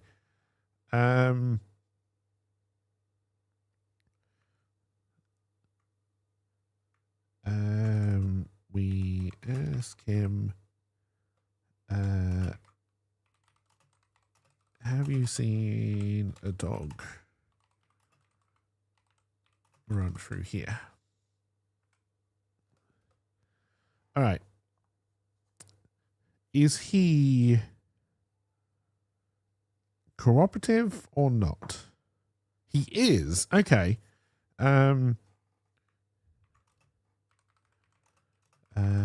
He looks a little confused, but goes to answer. So, has he seen a dog? No.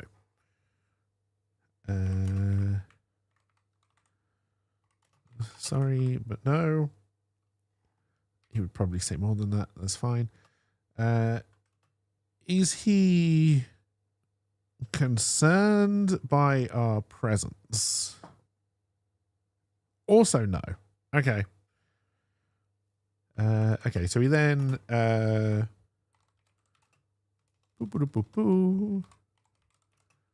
brushes past you, walking down the hallway. All right, so now we can kind of look through this door. We're kind of stood right in front of it. So if there's any other people in here, they are also going to see us. So let's kind of look in. What do we see? Okay, so it is some kind of lift or staircase way down. So it's quite a small room. What are we talking? Lift or stair? We're talking a lift. Okay. As you look into the now open door, you see an empty? Yes. You see an empty lift. Are there paw prints in this lift? The likely answer is yes. Yes. You saw paw prints. All right. So the dog has obviously wandered his way down into the lift. Okay. Do we see anywhere, either on the outside or the inside, that kind of gives us an idea of... We haven't entered yet. Do we see anywhere on the outside? No, I don't think we would. We don't know how many floors there are. There's a lift, so we can assume there's a few, rather than just stairs. Do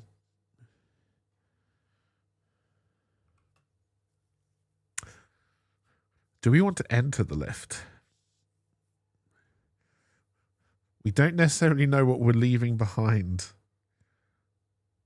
up here, but obviously what we're going to find as we go down.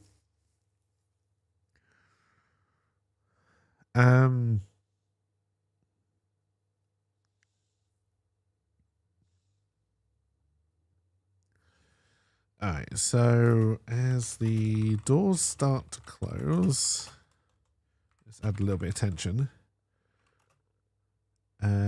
Okay, do we enter the lift? We do not. We do not enter the lift. As you look at the frame, surrounding area, whatever.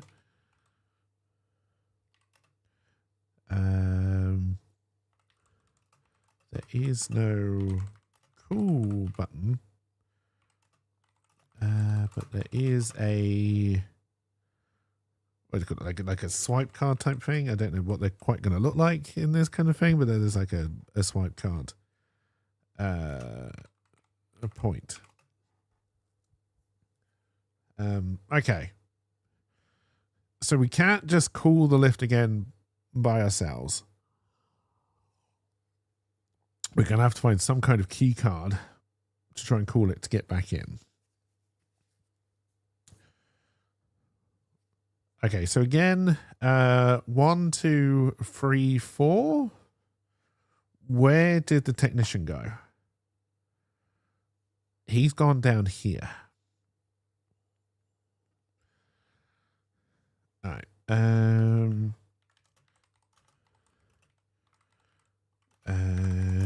You see the lab guy going into the door opposite security. Now we could try and run to follow him, but I think that would be a very suspicious action. And try and get in the door before it closes to see what's in there. We know he's obviously going to be in there, and he might be concerned that we follow him. The door has no handle. Done. The door has no handle indeed. We also know there's 4 people in this room who could come out at any minute. We also know there's the possibility of 2 people turning up in the entrance anytime. We can't get through here. This door is blocked off. We could try either one of these doors to see what's in there, but again, we have no idea if we do. What is there and if there's going to be anybody in there? But we do have an objective. We got to find a key card so we can get down this lift because we saw the paw prints. We know the dog has definitely gone down that lift somewhere. We know the lab technician who went into this door didn't see the dog. So possibly following him and asking which floor he came from might give us a little bit of an idea of where not to go, but we have no idea what we're dealing with, so that may not be worth it. Especially given the risks. All right. We are going to check one of these doors here. So this is going to be 1, 2, 3. This is going to be 4, 5, 6. Oh, it's 5. So we're going to check this door down here. And then we do the roll. Okay, so I guess the first question is, so we know it's closed. We are going to attempt to open it. I guess really first thing we should do is look for the handle, but... All right. Can we open the door? Yes, we can. All right.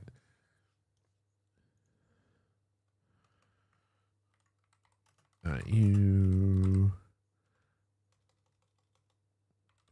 head to the nearest door. That is a bad description, but that's fine. No, it's never obvious. And push open the door. Okay, so as we head inside, we are greeted with... Nope, that's the room we already have. Okay, we are greeted with a storage room.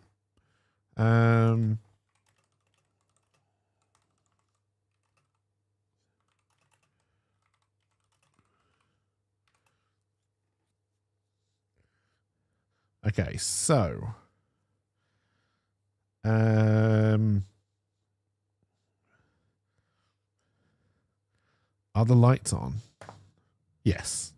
So we can see. Do we see anybody in this room? We do not. Okay. The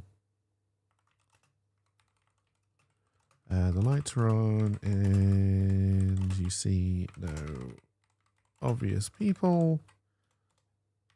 So are we going to head inside? Yes. All right, so we head inside. The door closes behind us. All right. As the door slams, we're just going to double check that it hasn't locked or anything. So has the door locked behind us? No. We double check. And the door can still be opened. We're not going to open it. We're going to leave it closed for safety concerns. And then I guess we get to explore the storage room. But we need to ask ourselves a few more questions. So, lab technician guy, has he become suspicious of us in any way? No. Okay, good.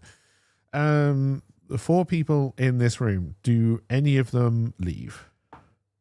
Yes. Okay. How many? 2. Okay.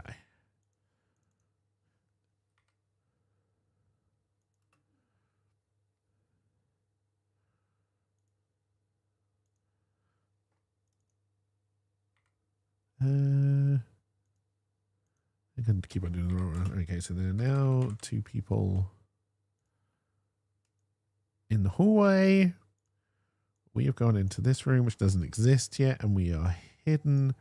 And the technician guy, we're going to kind of ignore. Okay, now what about the 2 people in the entrance? We're not going to know this, obviously, and we don't know this either. The 2 people who are at the top, have they come down into the entrance? Yes. Okay, can I copy and paste this? I can. So there are now also 2 people in the entrance that we're going to have to worry about. Okay, so now we need to draw a kind of rough storage room. Let's actually label it.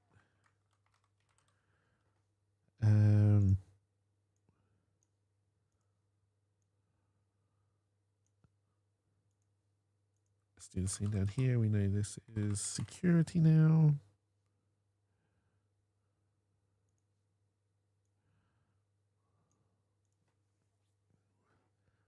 All right, we've built quite, and we also know that this is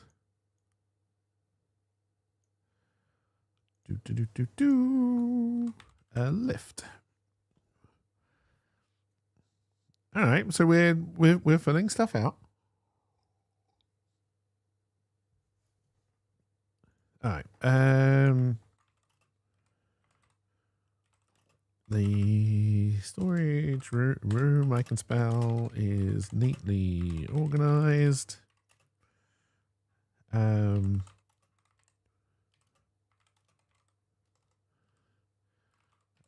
Rows of shelves filling the space. Okay. What is it that we would look for in here? I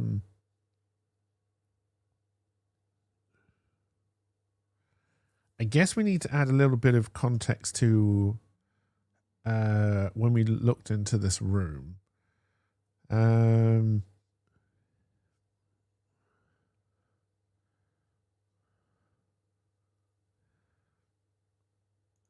I'm just going to add, for context, that they are in uniform. And we know that the lab technician guy was in the lab coat. So we're in a storage room. I think it makes sense that we would probably try to look for a disguise, although the lab guy did not seem fussed that we were there at all. He also spoke English. And I'm going to ask myself another filler question. Did not have an accent. So I guess we also need to wonder, are we still worried about all of these people? Or do we think we can show ourselves and ask for help finding our dog? I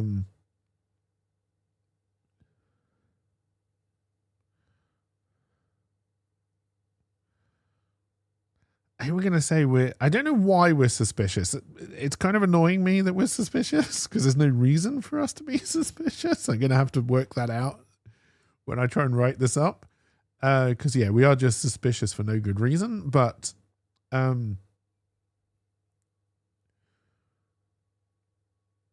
we are suspicious. So I think we are going to see. So we look through storage. I think we are just going to try and disguise ourselves. So can we find like any kind of uniform or lab coat or anything like that? Yes, we can. Okay, so what do we find? Okay, so and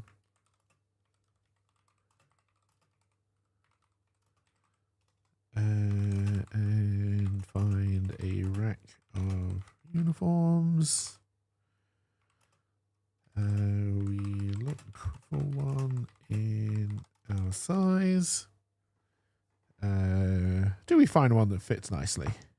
We do. And find one that fits over our... do we want to strip and get into the uniform, or do we want to put it over our clothes? If this was a movie, we would definitely probably put it over our clothes so we can then eventually take the uniform off when we no longer need it. All right, LP said strip, so that's what we're going to do. We strip off and change into the uniform. All right, what are we going to do with our clothes? Are we just going to put them on the rack? We're going to try and hide them. We don't want anybody coming in here and finding them. So I think we're going to try and hide them. Okay.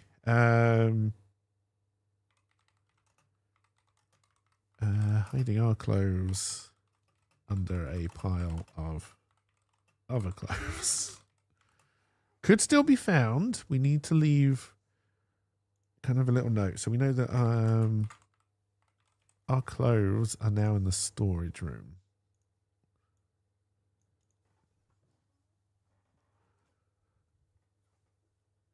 And we are now so would this be a trait? Or I'm going to say it's a trait. I think it's probably more of an item. No, let's call it an item. So item, uniform.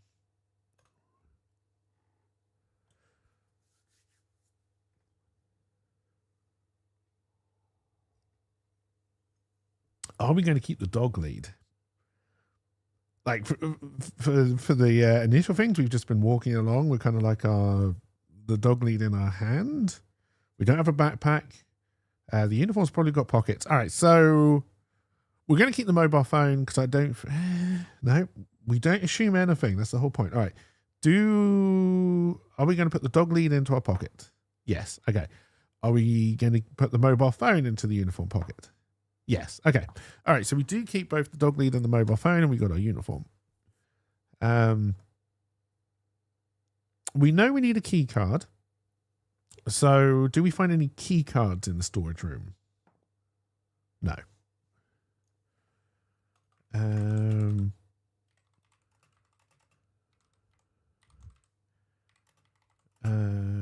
But do not find any in the storage room. Is there anything else that I think we would look for? Remember, we're not a fighter. I still think we would probably look. Are there any weapons in the storage room? No.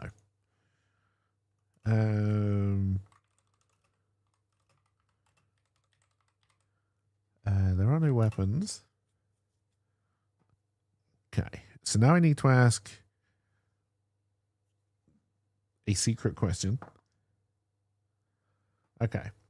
But we do see a stack of strange looking quote unquote soda cans.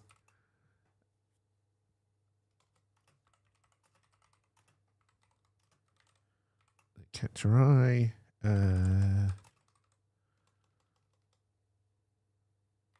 They all look the same and have words on them that we do not understand.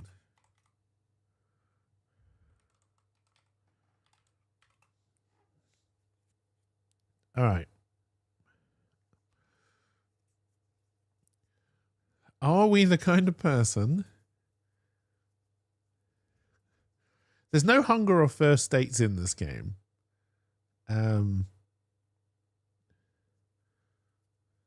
So I don't need to worry about that. I could ask myself if I'm thirsty, which means I'm more likely to pick up a soda and drink it.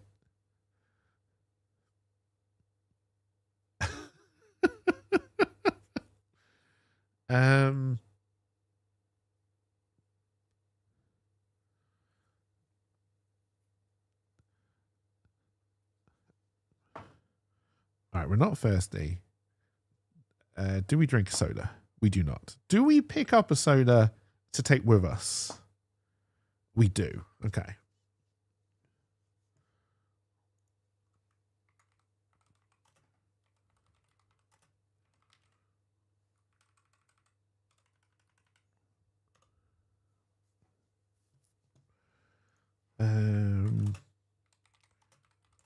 We pick one up and shove it in the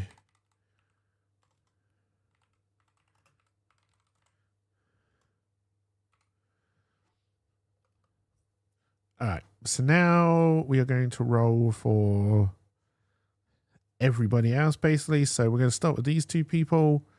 They're not just going to stay in the hallway. So 1, 2, 3, 4. I guess we can see if they go out as well. So 1, 2, 3, 4. They're not going to head back. Okay, so they, unbeknownst to us, because obviously we've still got our door closed, but they've headed to the lift. All right, we're then going to roll for these people. So 1, 2, 3, 4, 5. Okay, they have gone into security, which is interesting. And then these people stay where they are.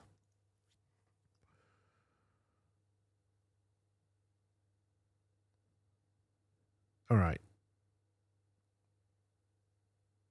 Do we find anything else of interest in the... Hey, have a good one, Trunks, and have a good rest of your birthday. Happy birthday. Do we find anything else of use in the storage room? We do not. Okay.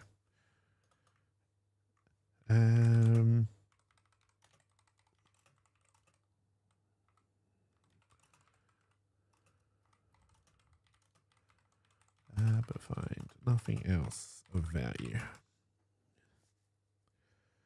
Okay, so we know we need to find a key card to get into the lift. We don't necessarily know that there are people in this lift. Okay, so I think what we're going to do, let's see if we can get the timing right in this. So we are going to leave the storage room. We're going to look over to the lift. So these people, has the lift already gone, or is it open with 2 people stood in it looking at us? It's already gone. Okay.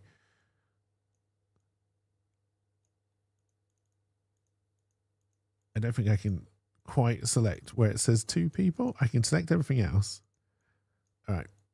And then we'll bring the lift back. All right. So these people are now gone as far as we're concerned, unless we bring them back.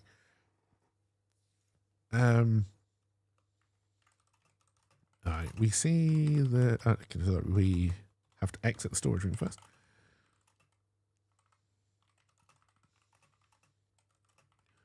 And see the lift door closing.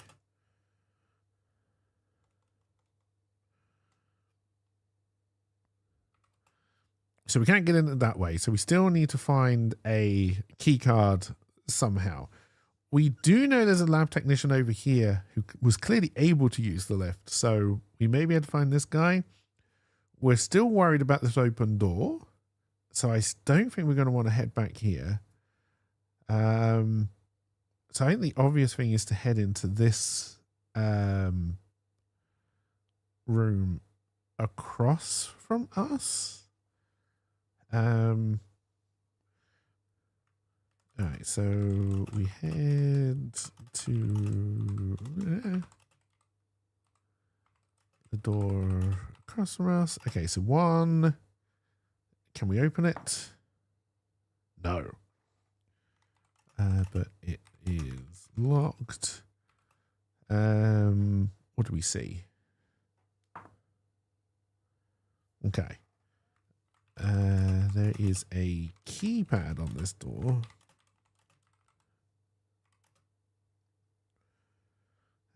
So we probably need to find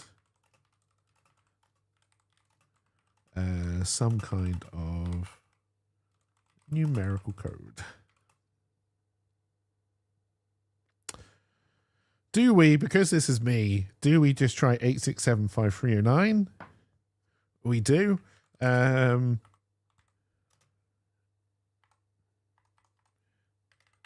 it's definitely what I would do if I was in this situation.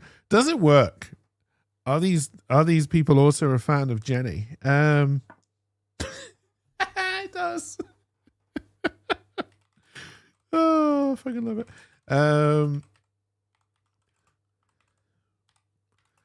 All right, the door swings open. All right, so there aren't many choices for what's left in this hallway. What do we find? All right, no, we've had that one. Okay.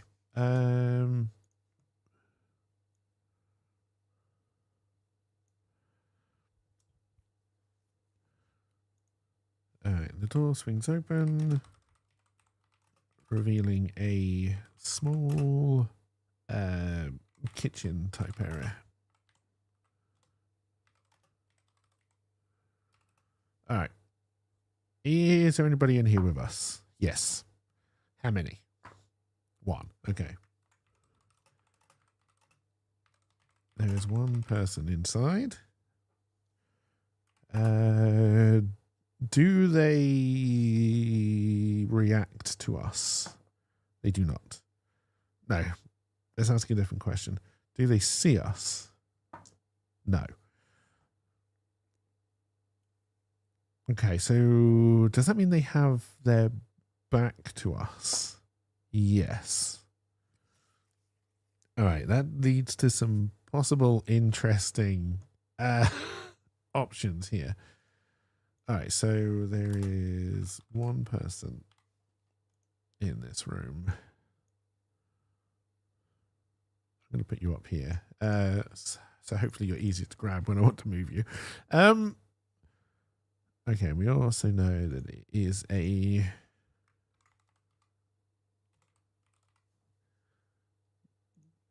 kitchen. It's the wrong one. I moved the whole room. That's fine. All right. And we have gone inside. So we are now in the kitchen with one person. He's got their back to us.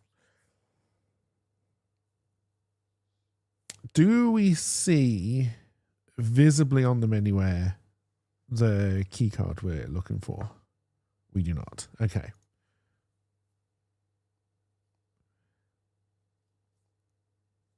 What are we looking at? Are we looking at... Okay, I guess so. First question, are we looking at someone like a uniform or in a lab coat? Okay. Wearing a lab coat. There's no obvious sign of a key card on them. All right. What do we want to do here? What do we want to do here? All right, let's do another test poll here. Which again, I don't expect to get any results from, but so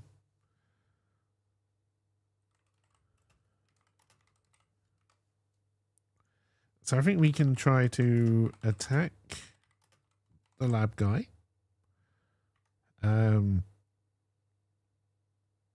We can kind of play more the, like, we can kind of like sit down and wait for them to leave. So sit down and wait. We can search the kitchen. Or we are in uniform.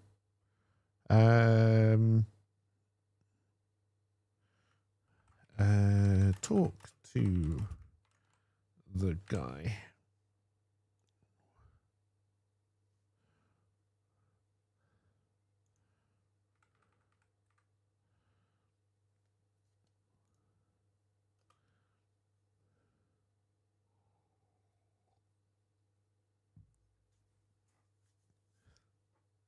I'm probably going to have to end up rolling on this one as well, but that's fine.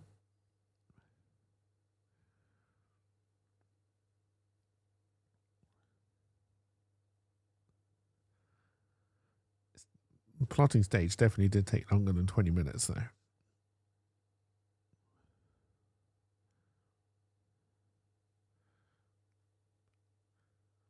Honestly, once we've answered this, we'll probably call it quits on this for the day at least.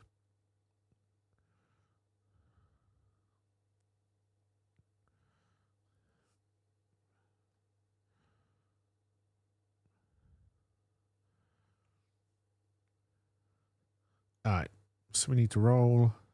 What if I can set it so if it's 0 votes, it picks a random winner? I'd have to look into how I'm doing that. All right. Okay, we are going to search the kitchen. By roll.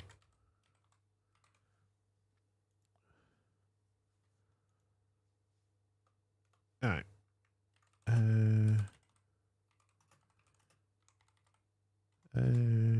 We search the kitchen.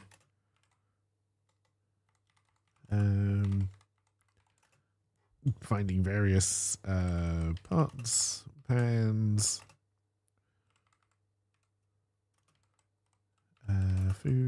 foodstuffs, etc. Does the lab technician react to our search? They do. Do they seem agitated, alarmed by our presence? They do not. Okay. The lab guy looks around as we should. But goes back to eating his meal. They're eating a meal now. All right. And ignores us. All right.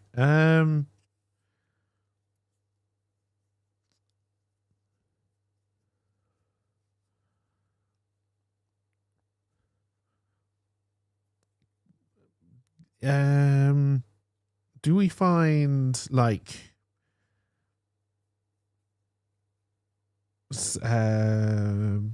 basically like a knife, like something we can use as a something we can conceal as a possible weapon?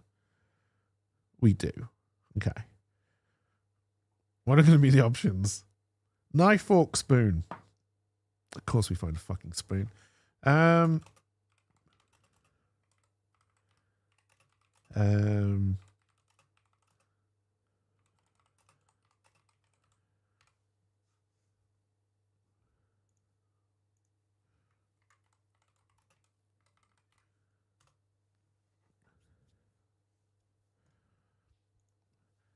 know what we think we're going to do with a spoon, but we now have a spoon as well. Good.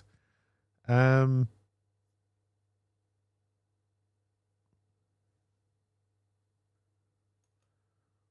right, I think we're going to keep the act up. So,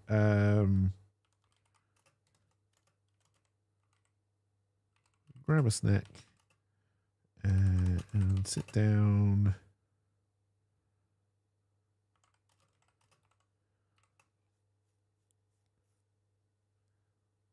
All right, what are we going to do here? All right, so we eat the snack. Does eating the snack do anything to us? It does not. Good. All right.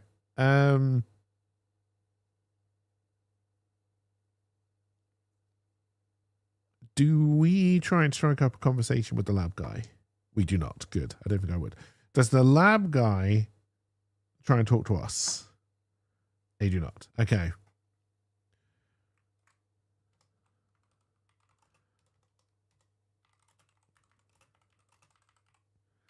All right. The silence fills the room. All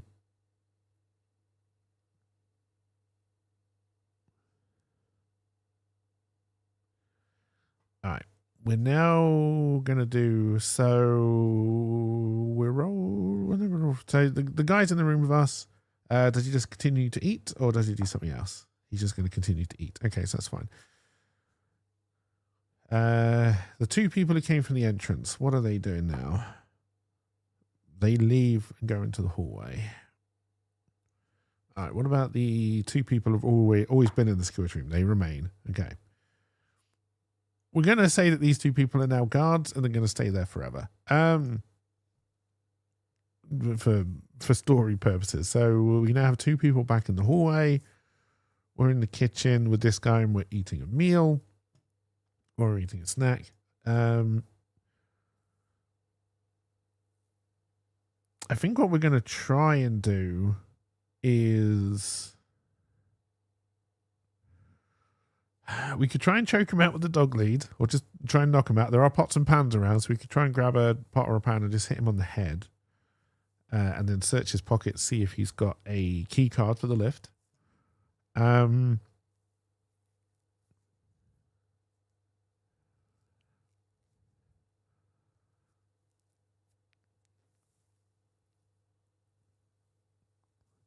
Trouble is, assume like if we try to hit him and we miss, he's probably going to shout, raise the alarm. There would then be a knocked out guy in the kitchen. Okay, we don't know these people are in the hallway, but we can assume that people are going to come in and out of the kitchen. All right, so We think about trying to knock out the lab guy. Do we see anywhere where we could hide the body? No. All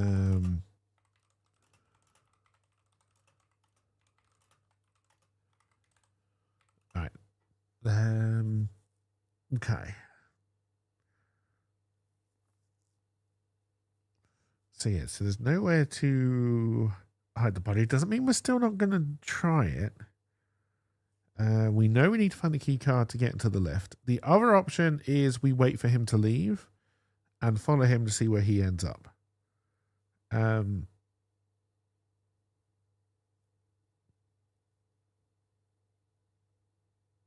think we're going to play it safe. I'm still going to roll for it because we may attack on the roll, but I think my preferred outcome is that we play it safe. So let's see. Do we play it safe? We do not. Okay, fine. Great. All right. So we're going to try and knock this guy out. All right. So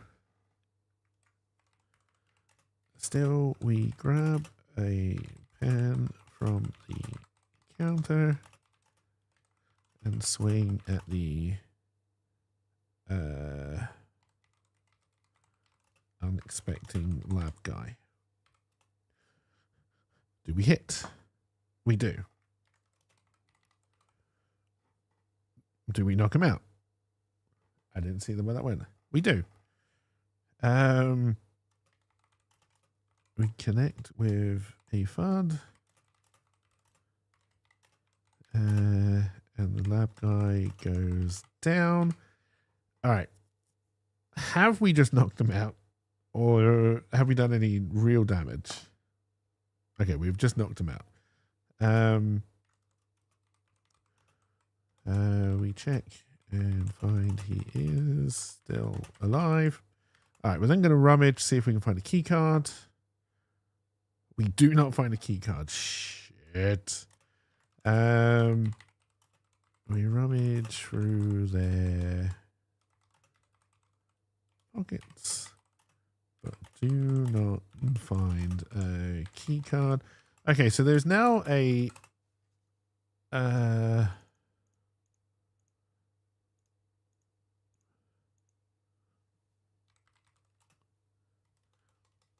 I don't want new text. I want to add to this text. There we go.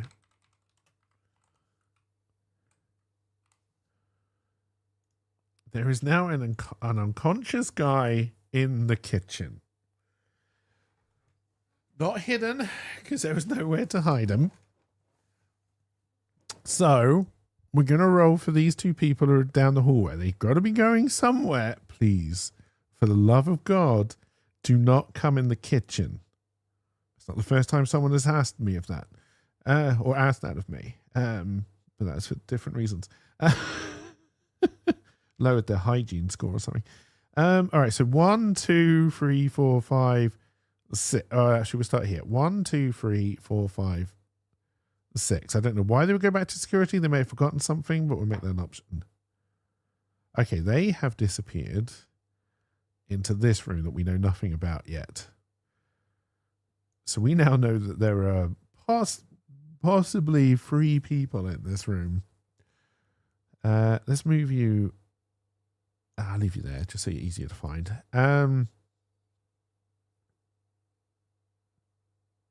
It's the only place we got left. We could head into security. The lab guy, until we knocked him out, seemed accepting of us in our uniform. Although, honestly, the other lab guy was accepting of us just in our normal clothes, so we don't know if that's a good test. But we have to continue.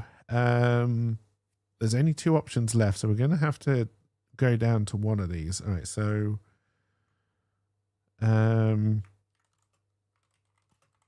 we also know that the knocked out guy can become conscious again at any time. We leave the kitchen and head down the hallway. All right. Are we going to go 1 or 2?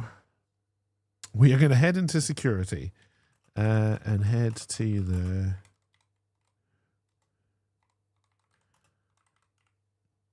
All right, we're going to head into the... Nope, we're not moving the kitchen.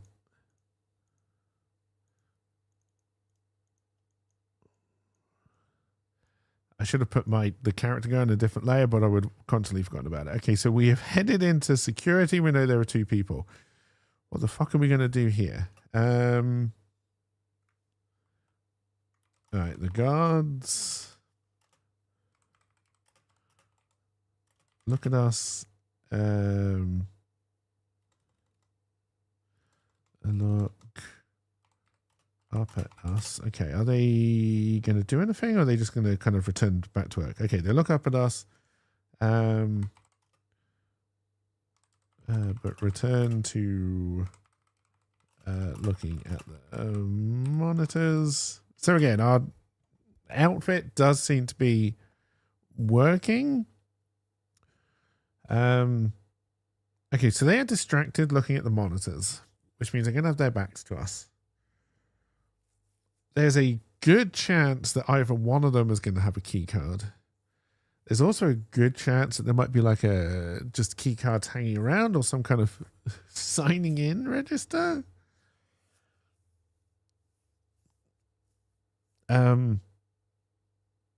Okay, we are going to talk to the guards. And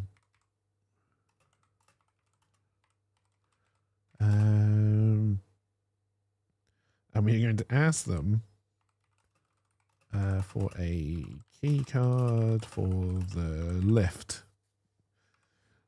Do they find this suspicious? Yes, because we always keep our key cards next to the sign-in location. A lot of places do. They do find this suspicious. Okay.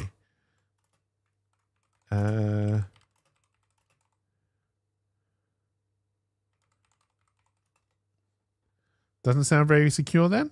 Well, the security guards are keeping them safe. You need a key card to get through the door. How else are you going to get through the door after you've signed in? Unless you're going to be escorted through, which may be their procedure, which may be why they're now suspicious of us. All right.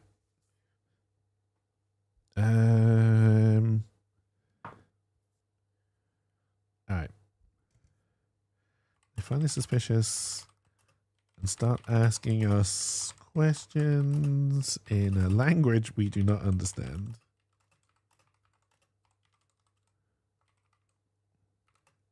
Then how did the dog get this far? He didn't have a key card? That's the question. Well, we've already established that people are coming up and down the lift, so the dog must have just got in with some other people and nobody gave a shit. Dear. All right. This has all gone terribly wrong.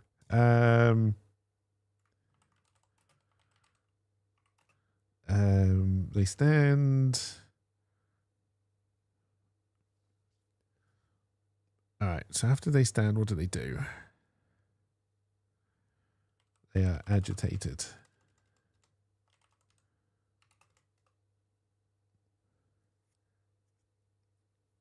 I think they're going to be very suspicious of us. There's probably an alarm button.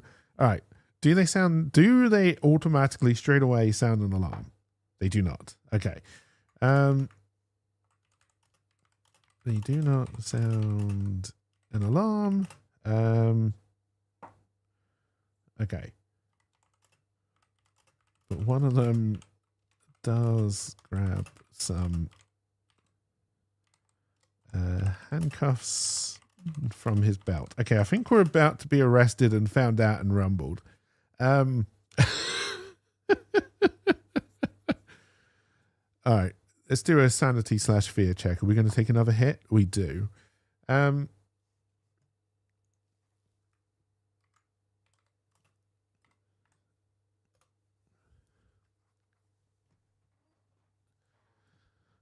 right. What the hell are we going to do now? We've got a dog need a mobile phone, a strange soda, or a spoon. There's 2 of them. Are they visibly armed? I don't mean like with arms. I mean with weapons. Yes. Are we talking like guns? No. So what, like batons, that kind of thing? Yes. Okay. On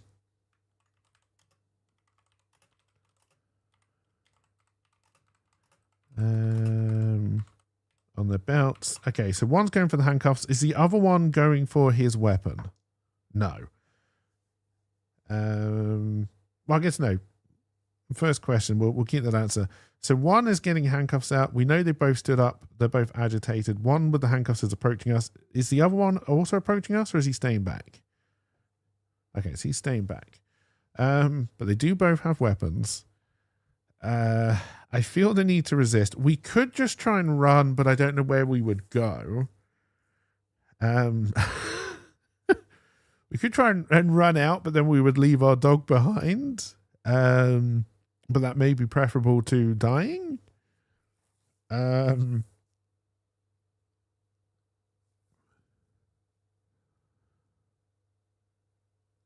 don't really think we can give them the slip. Like, there's nowhere to hide in the hallway.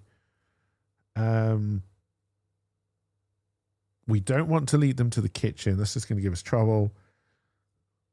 Possibly try and hide in the storage, or hope that the left door is just open.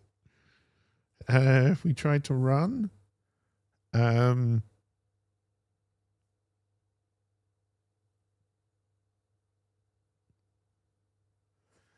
right, let's see. The guy who is approaching us with... Do we run? We do not. Fuck. Okay, so we're not running. Do we just accept getting arrested? No. Okay, we are going to try to resist. Okay. Are they pink furry handcuffs? Okay, so we're clearly going to have to... Well, what are we doing? Are we attacking the guard who's approaching us with the handcuffs? Yes. Fuck. Okay.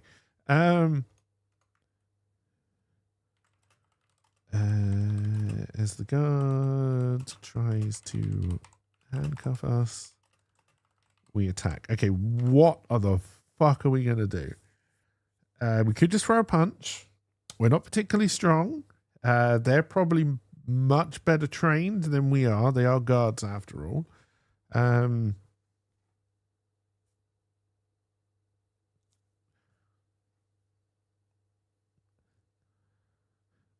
We could throw a spoon at one of them. We could throw a strange soda at one of them.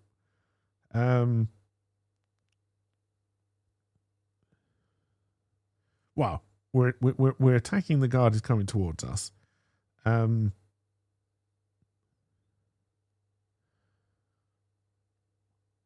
right, I think we're just going to try a much more casual kick him in the nuts. Okay.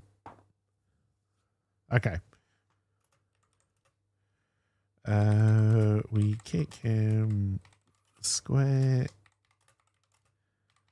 in the nuts. Sending it. I'm amazed we got away with that. Sending him to the ground. Okay, but now the second guard is clearly going to stand. There's no point running him. He's going to stand up. He's going to get his baton out. And obviously the guy who's on the floor, he's in pain. He's been kicked in the nuts. But he's still conscious, could still get back up, could still make a noise and sound the alarm. Getting out his baton. The most likely thing that we have got in our pockets to throw at this other guard that might disorientate him or do a little bit of damage is the strange soda. And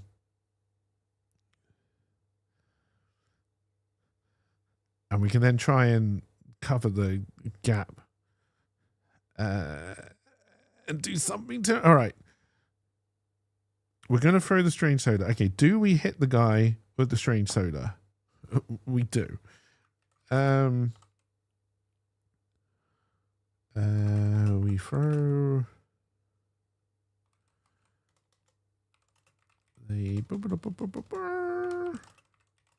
the strange soda at him. Does it do anything? Yes. Okay. Where on his body do we hit him? In his face. Okay. Hitting him in the face. This knocks him back a little. Does the strange soda explode open? No. Okay. Sorry, it took me a while to remember which way the dice go. Also, we no longer have the strange soda. All right, this knocked him back a little. It's not going to disorientate him for long though. So we attempt to close the gap. I don't know what we're going to do once we do. All right, guard who is on the floor with his nuts being kicked. Is he able to react to this? No. Okay. And we're going to say he's winded, so he's still not making any noise. Do we close the gap with the second guard? No. But the second guard recovers before we can. All right. Meanwhile, does the person in the kitchen regain consciousness? No. Okay, so they're still knocked out. The two people who are here, technically three people who are here. Okay, so we'll roll for them independently. We'll keep the two people grouped. Does the lab guy come out from that room? No. Do the two other people come out from that room? No. Okay, that's good. So we're not going to be discovered having a terrible fight. All right, so the second guard swings at us. Swongs? He also swongs at us. Swings at us with the baton. All right. Does he connect? He does not. But misses. Okay, does that because he's missed, is he now vulnerable to like a counterattack? A little. Okay. Okay, so we try to counter his attack. What the fuck are we doing though? Are we just going to try and punch him? I guess.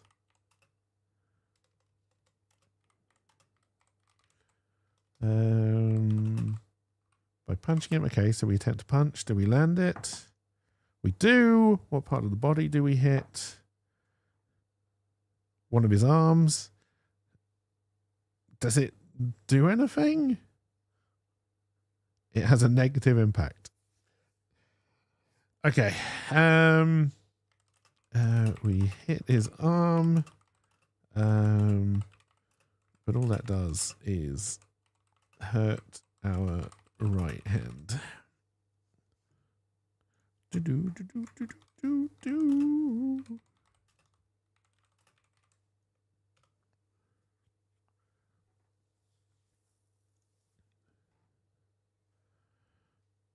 All right. Guardian's on the floor. Are you recovered enough to do anything? Yes. All right. The guard on the floor reaches out and grabs our leg.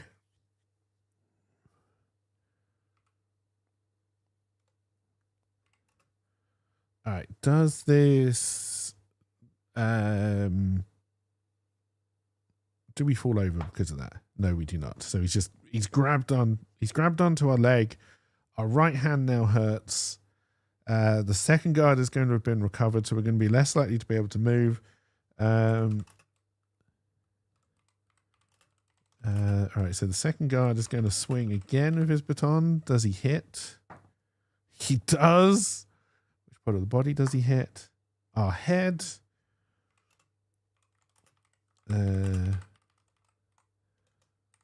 Connecting with our heads. All right. So we're going to take our first bit of damage.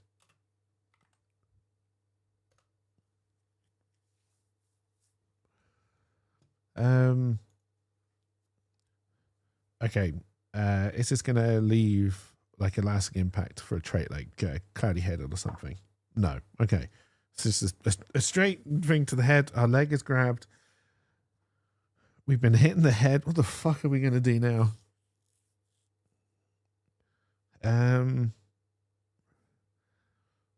Our right hand hurts. So if we try and punch again, we didn't do any damage the first time, so it's unlikely we would do any damage the second time. All right, so I think we're going to have to start to panic. We look around. Is there anything we can grab to try and help us in this fight, like within reaching distance? There is. Okay. What the fuck are you likely to find in the security room? All right. We grab a phone from the desk, and we're going to try and smash it into the second guard's head.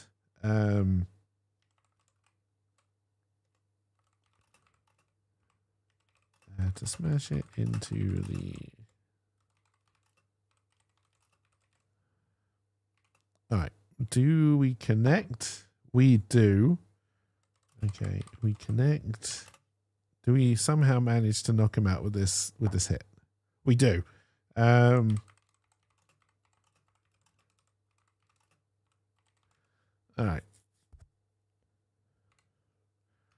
kind of one action we now have to roll for. So, knocked out guy in the kitchen. Do you come too?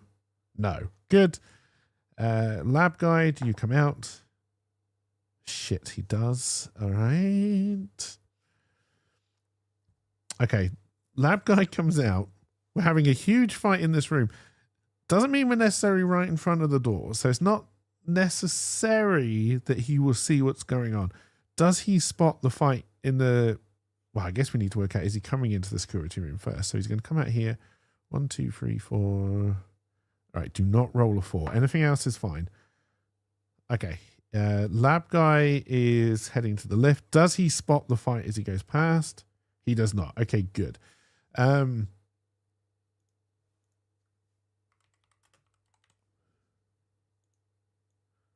right, he is heading down the hallway towards the lift. These other two people, do they also come out? They do not. Okay. Phew. We've rolled for you, we've rolled for you, we've rolled for you. Okay, so the fight continues. One of them is knocked out. The other one is on the floor and has grabbed our leg. The one who's grabbed our leg is going to try and pull us to the floor. He fails. Okay. All right, so the first guard pulls on our leg, trying to bring us to the ground. We remain standing. Okay, when we hit the other guard with the phone, did we break the phone? We did. Okay.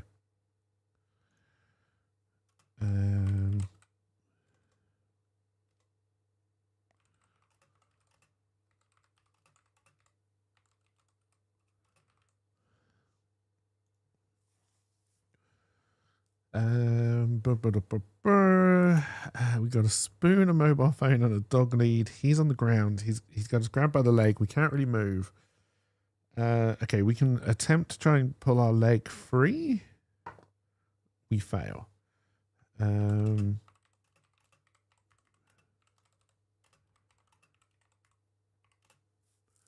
right, so if he's kind of grabbed us with that one, we're going to try and use our trying to think. We don't know what direction he's grabbing us from, but let's say he's kind of. It would make most sense with how the fight has gone so far that he's grabbing us from behind. So with my other leg, I'm going to try and basically back heel him in the face. All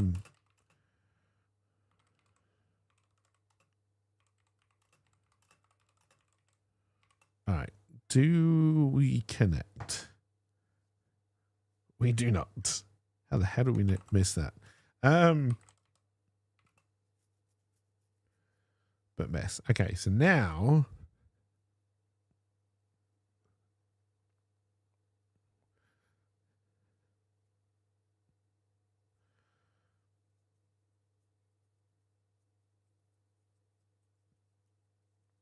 I don't want this fight to hang on for a bit. Okay, I'm going to do a roll on a table that I'm not going to show anybody, and I need to try and remember. The good result is a 3 on this. That is not a 3. All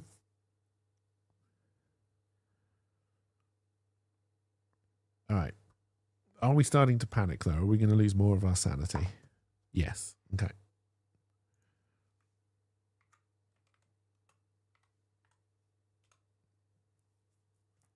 We're still okay. There's no negative things to the sanity until we hit 80. Which again, you didn't know, but okay. So, kitchen guy still knocked out. Lab guy has gone down left and is now out of the equation. 2 people in the other room. Are they going to leave? They do not. Good. Knocked out security guard. Do you come back on alive? You do not. Good. All right. So what's the security guard who's grabbed our leg going to try and do now? He's going to reach out with his other hand to try and reach higher up our leg. And he manages it. Okay. He then grabs the same leg, but higher up with his other hand. Okay, we are going to attempt to swivel in his grip and stomp on his head. All right, 2 actions. We attempt to swivel. Do we succeed? We do. Okay.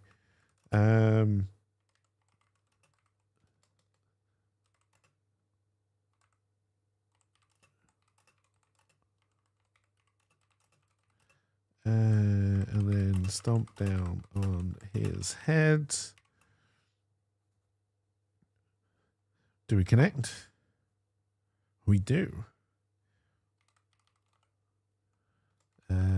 Connecting. All right. We also knock him out. All right. This really is a race against time. We also have to kind of consider what the ramifications are when all of these people wake up. Should I be killing these people? Because surely they would raise an alarm. They've been attacked.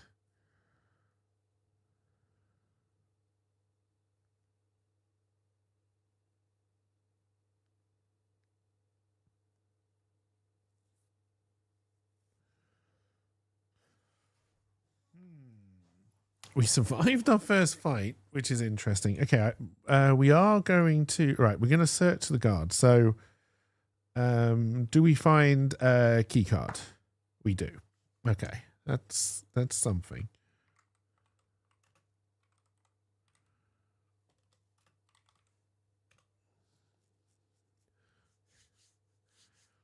We can possibly get into the lift and head further down. We do have decisions to make, though.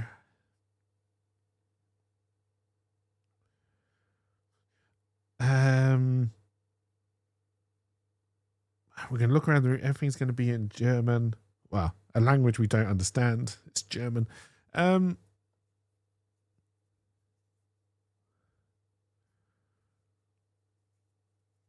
we're not going to know how their system works. Okay, do we see... It's not going to be very likely because we're not well versed in this kind of stuff. It's not a job. But do we see like an obvious way to cut the power from the security room? Like, is there an obvious power cable coming into the room that would turn everything off in the security room? There is. Okay.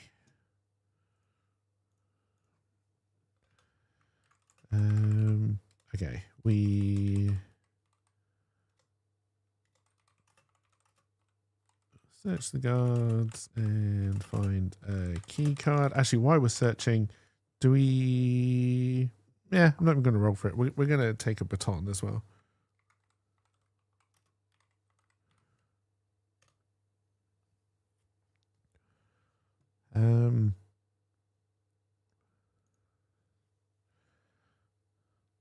All right, so we search the guards and we find a key card and take a baton.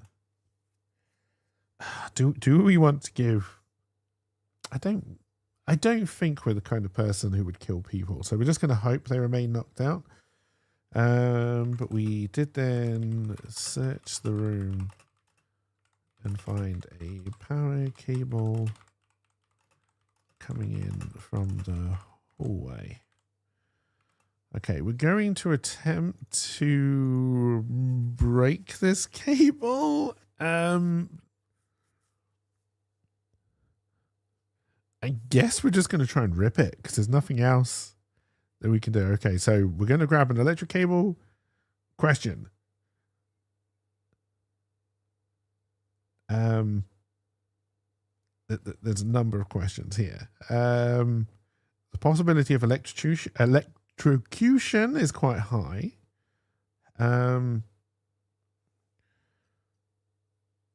When do I want to roll for it, though?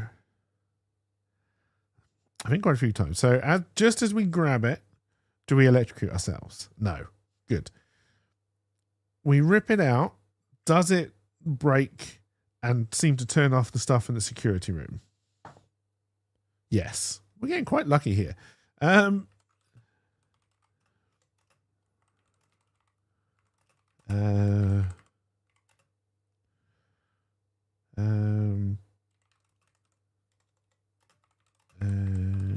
the lights and monitors in the room go dark.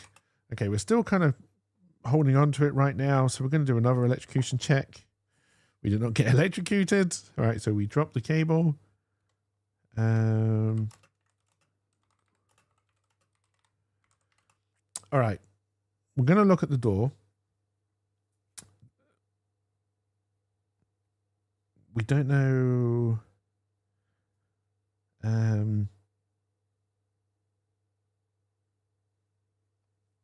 At some point, I have to do another roll to see if people wake up, but let's give ourselves a little bit of breathing room.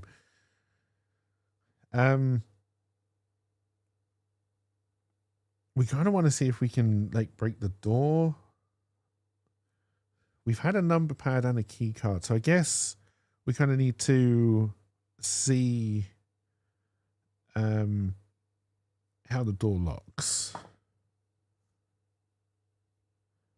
Okay, so it looks like it's a number pad again. We don't know the code. We have to imagine that you could open it from both sides, or else that would be dangerous. All right, I think what we're going to do is we are going to leave the room, close the door behind us, and then we're going to shove the spoon into the key card and just hope that breaks it and locks the door. All right. It does seem to. All right, we head out the room, closing the door and jamming the spoon into the keypad, shorting it out. Okay, so do we hear the door lock? We do. And we hear the locks clank into place. Okay, so what we're hoping we have achieved there, and we won't know that until we roll on it when we get into the lift, because we're not going to worry about what's going on above us for most of it. We're just going to assume that we've done all right. But we have got two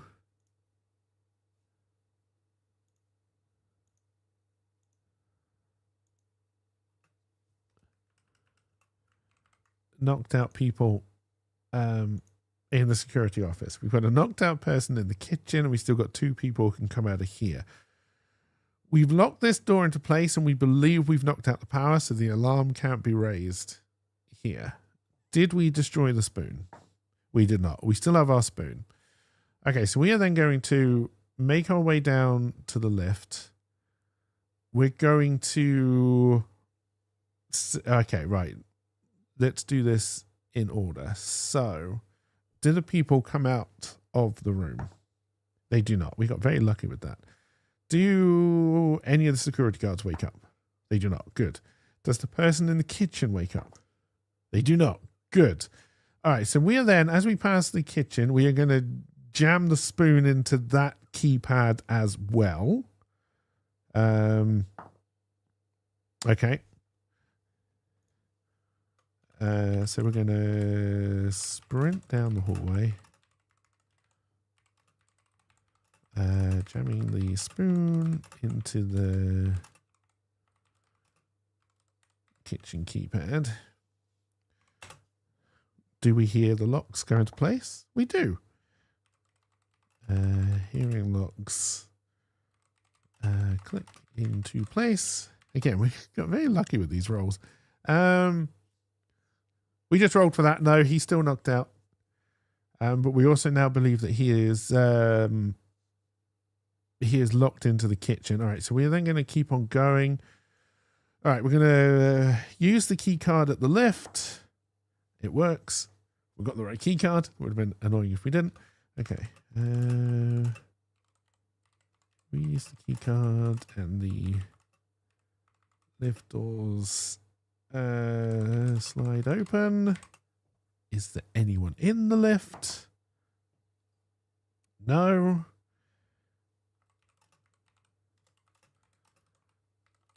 And we enter the lift. Okay, so now we're not going to describe the lift or what's in the lift. We are just in the lift, and we can assume the doors are sliding closed. Just before the doors slide closed, we need to do one final check. So, do the people come out of that room? They do. Okay, that is interesting. We're going to have to do some more rolls on those. Do the people in the security room wake up? They do not. Does the person in the kitchen wake up? He does.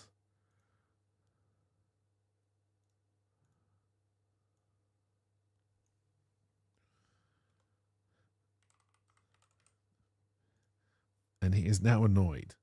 Okay, so we're going to have to do some more rolls on him before we get away.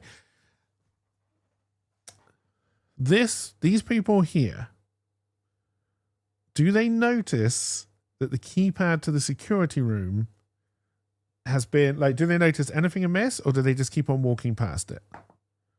They walk past it. Okay, we got away with that.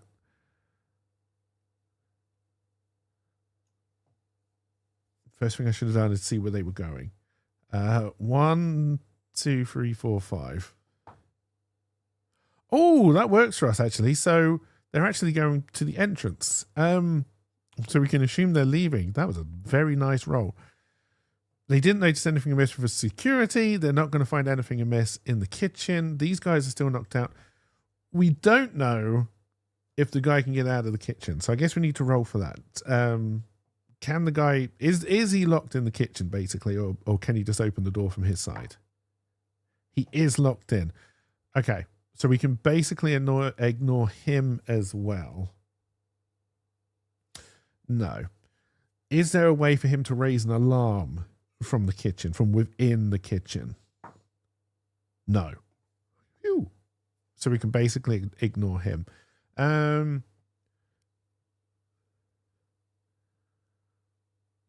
All right. Amazingly, we got away with that, and we can head to floor whatever it is, because we haven't looked at the lift yet. We don't know how many floors there are, how many buttons there are, or if there's any access restrictions based on the lift. There's going to be no way just in the lift of seeing where the dog got off.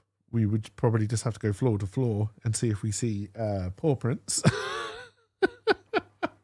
But we're not going to do that right now, because I'm going to consider that kind of a end of the kind of first section. And again, I'm kind of thinking like Doom. It always ends when you get to like the lift kind of area, right? And then, and then you got to try the next building. I do need to check when we jabbed the spoon into the kitchen. Did we destroy the spoon? We did. Okay, so we no longer have spoon.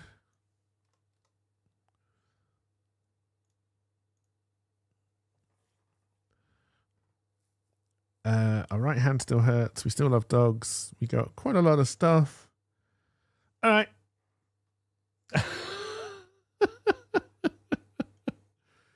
Ah, dear. Oh, I guess we'll call that. That took a lot longer than I thought it was going to take. I'm not going to lie. I didn't mind doing it. There's some very bad storytelling. As Serenity pointed out, how did the dog get in the lift? Doesn't make a lot of sense. Don't worry about it. Everything is fine. But we did get through floor 1 without being caught. We did manage to knock 3 people out. But again, I don't know I don't know what I want to do like fully with stats and stuff. How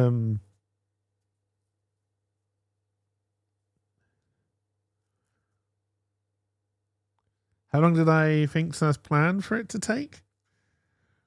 So I don't know the best way to go about this, honestly, right? So so like right now I would say we're basically playing some kind of very lackluster kind of like solo tabletop D&D type experience. Which is fine. I don't mind that. I actually quite enjoyed this. I don't know if anyone else did, but I actually quite enjoyed this. I wouldn't mind trying to do this again. There are a lot of takeaways for me. Hey, Jay. Hey, Jay, how's it going? Welcome. Thank you, Jay. I hope you're doing well. Having a good day so far. I think if I'm trying to do it more as a writing exercise, which we haven't really done as part of this, I was hoping this thing, the kind of plotting state, and I think if I'm going to do it more as a writing stage, I have to basically do timers and stick to the timings and do it that way, is that we would plot for 20 minutes and then I would write more proper, like using excellent English like I just did, what happened, right? At the moment, I would say I've made notes and then try and turn into like a chapter, basically, right? I love the fact that we managed to roll the 8675309, open the kitchen. That makes me chuckle. But yeah, if I was to like doing it more as a writing exercise, yeah, I'd want to do like 20 minutes of this, the bit that we just did. As soon as we get to the end of 20 minutes, that's where I decide turn 1 ends, and then I write that up. Right? I don't know if writing it up on stream is the way to go. And I was just kind of working my way through it, the kind of the more plotting stage. I think if I'm not going to write it up on stream, and part of me is thinking that possibly the better way to go is just kind of do this kind of gameplay, more plotting side on stream, and then write it up after stream, and then put it up on Patreon or somewhere for anyone who actually like kind of wants to read it, and so people can kind of, when we do the next one, you can kind of go and see what we did in the first one, see what we are, what it is we're trying to do, that kind of thing. But yeah, I would need to think. I think we would need to do another test where I do the plot and writing it on stream and see how enjoyable that is for me and then everybody else. But yeah, I mean, what that took 2 hours. I think we started about an hour in on the plotting stage, and it took us 2 hours to get through basically floor 1.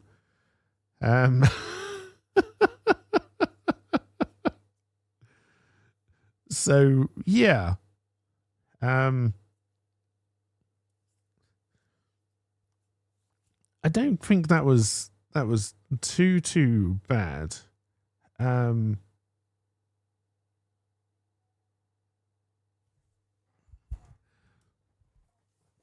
But yeah, like I said, I think it comes down to am I trying to use this more as a writing exercise as opposed to kind of playing through I think kind of just playing through a kind of, it's not even a choose your own adventure, right? It's a make up your own adventure as you go and hope it all makes sense, which it undoubtedly won't. No, I don't think there's a chance in hell that we will make a cohesive story out of this. But again, I think that's okay. I think I have a problem with that.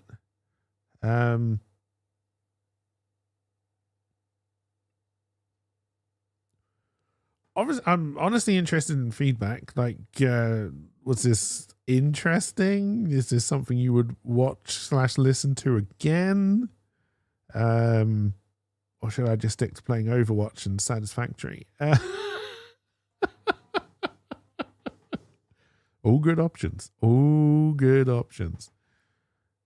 I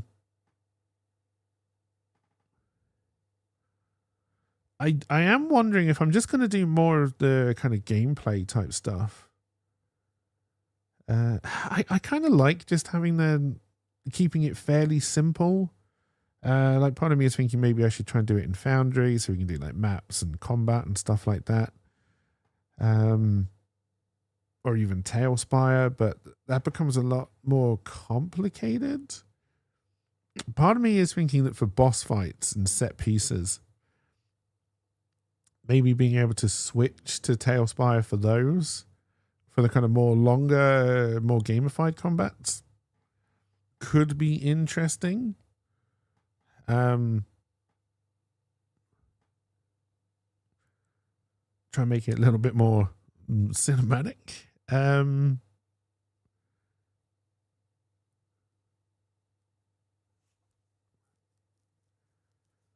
We've also left our clothes behind, but I guess at some point we're going to have to come back up to this floor to get out. So I don't think that's too much of a problem either.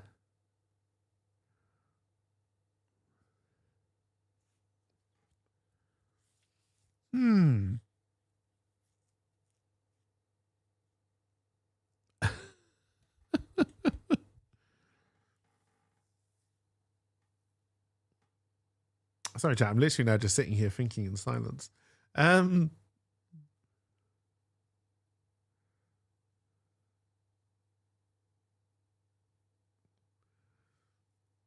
Which I'm sure is riveting stuff. Yeah,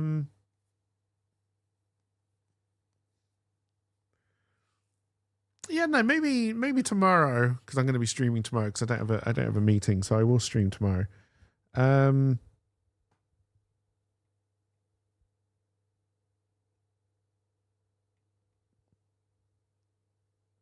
I don't know, because I don't know how the writing it bit would. Yeah, I don't know. I don't know. That's my main problem, is I don't know. But yeah, like, any feedback would be appreciated. If you'd like to see me do this kind of stuff again, let me know. If not, I won't. But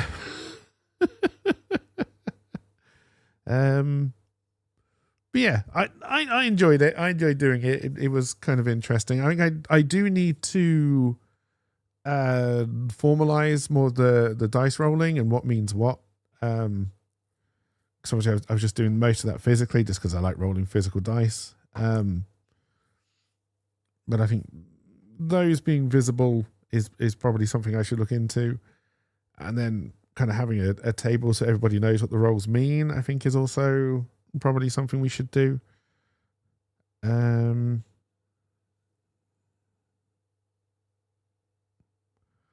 But yeah, glad I did it. I've been wanting to try to do one of these for a while, so kind of glad that I did it. And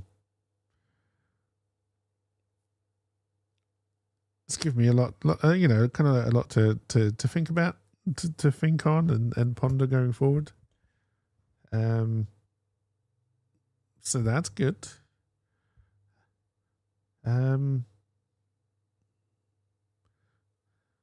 But yeah, I think that probably is going to do it for the day.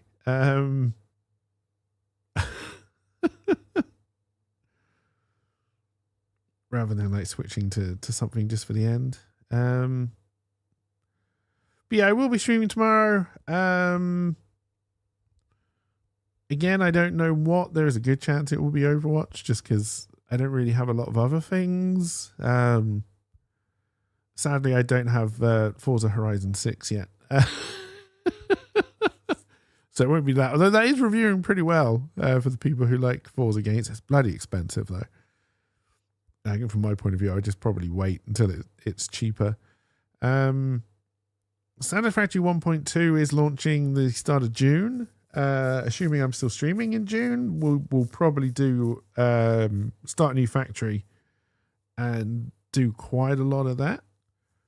And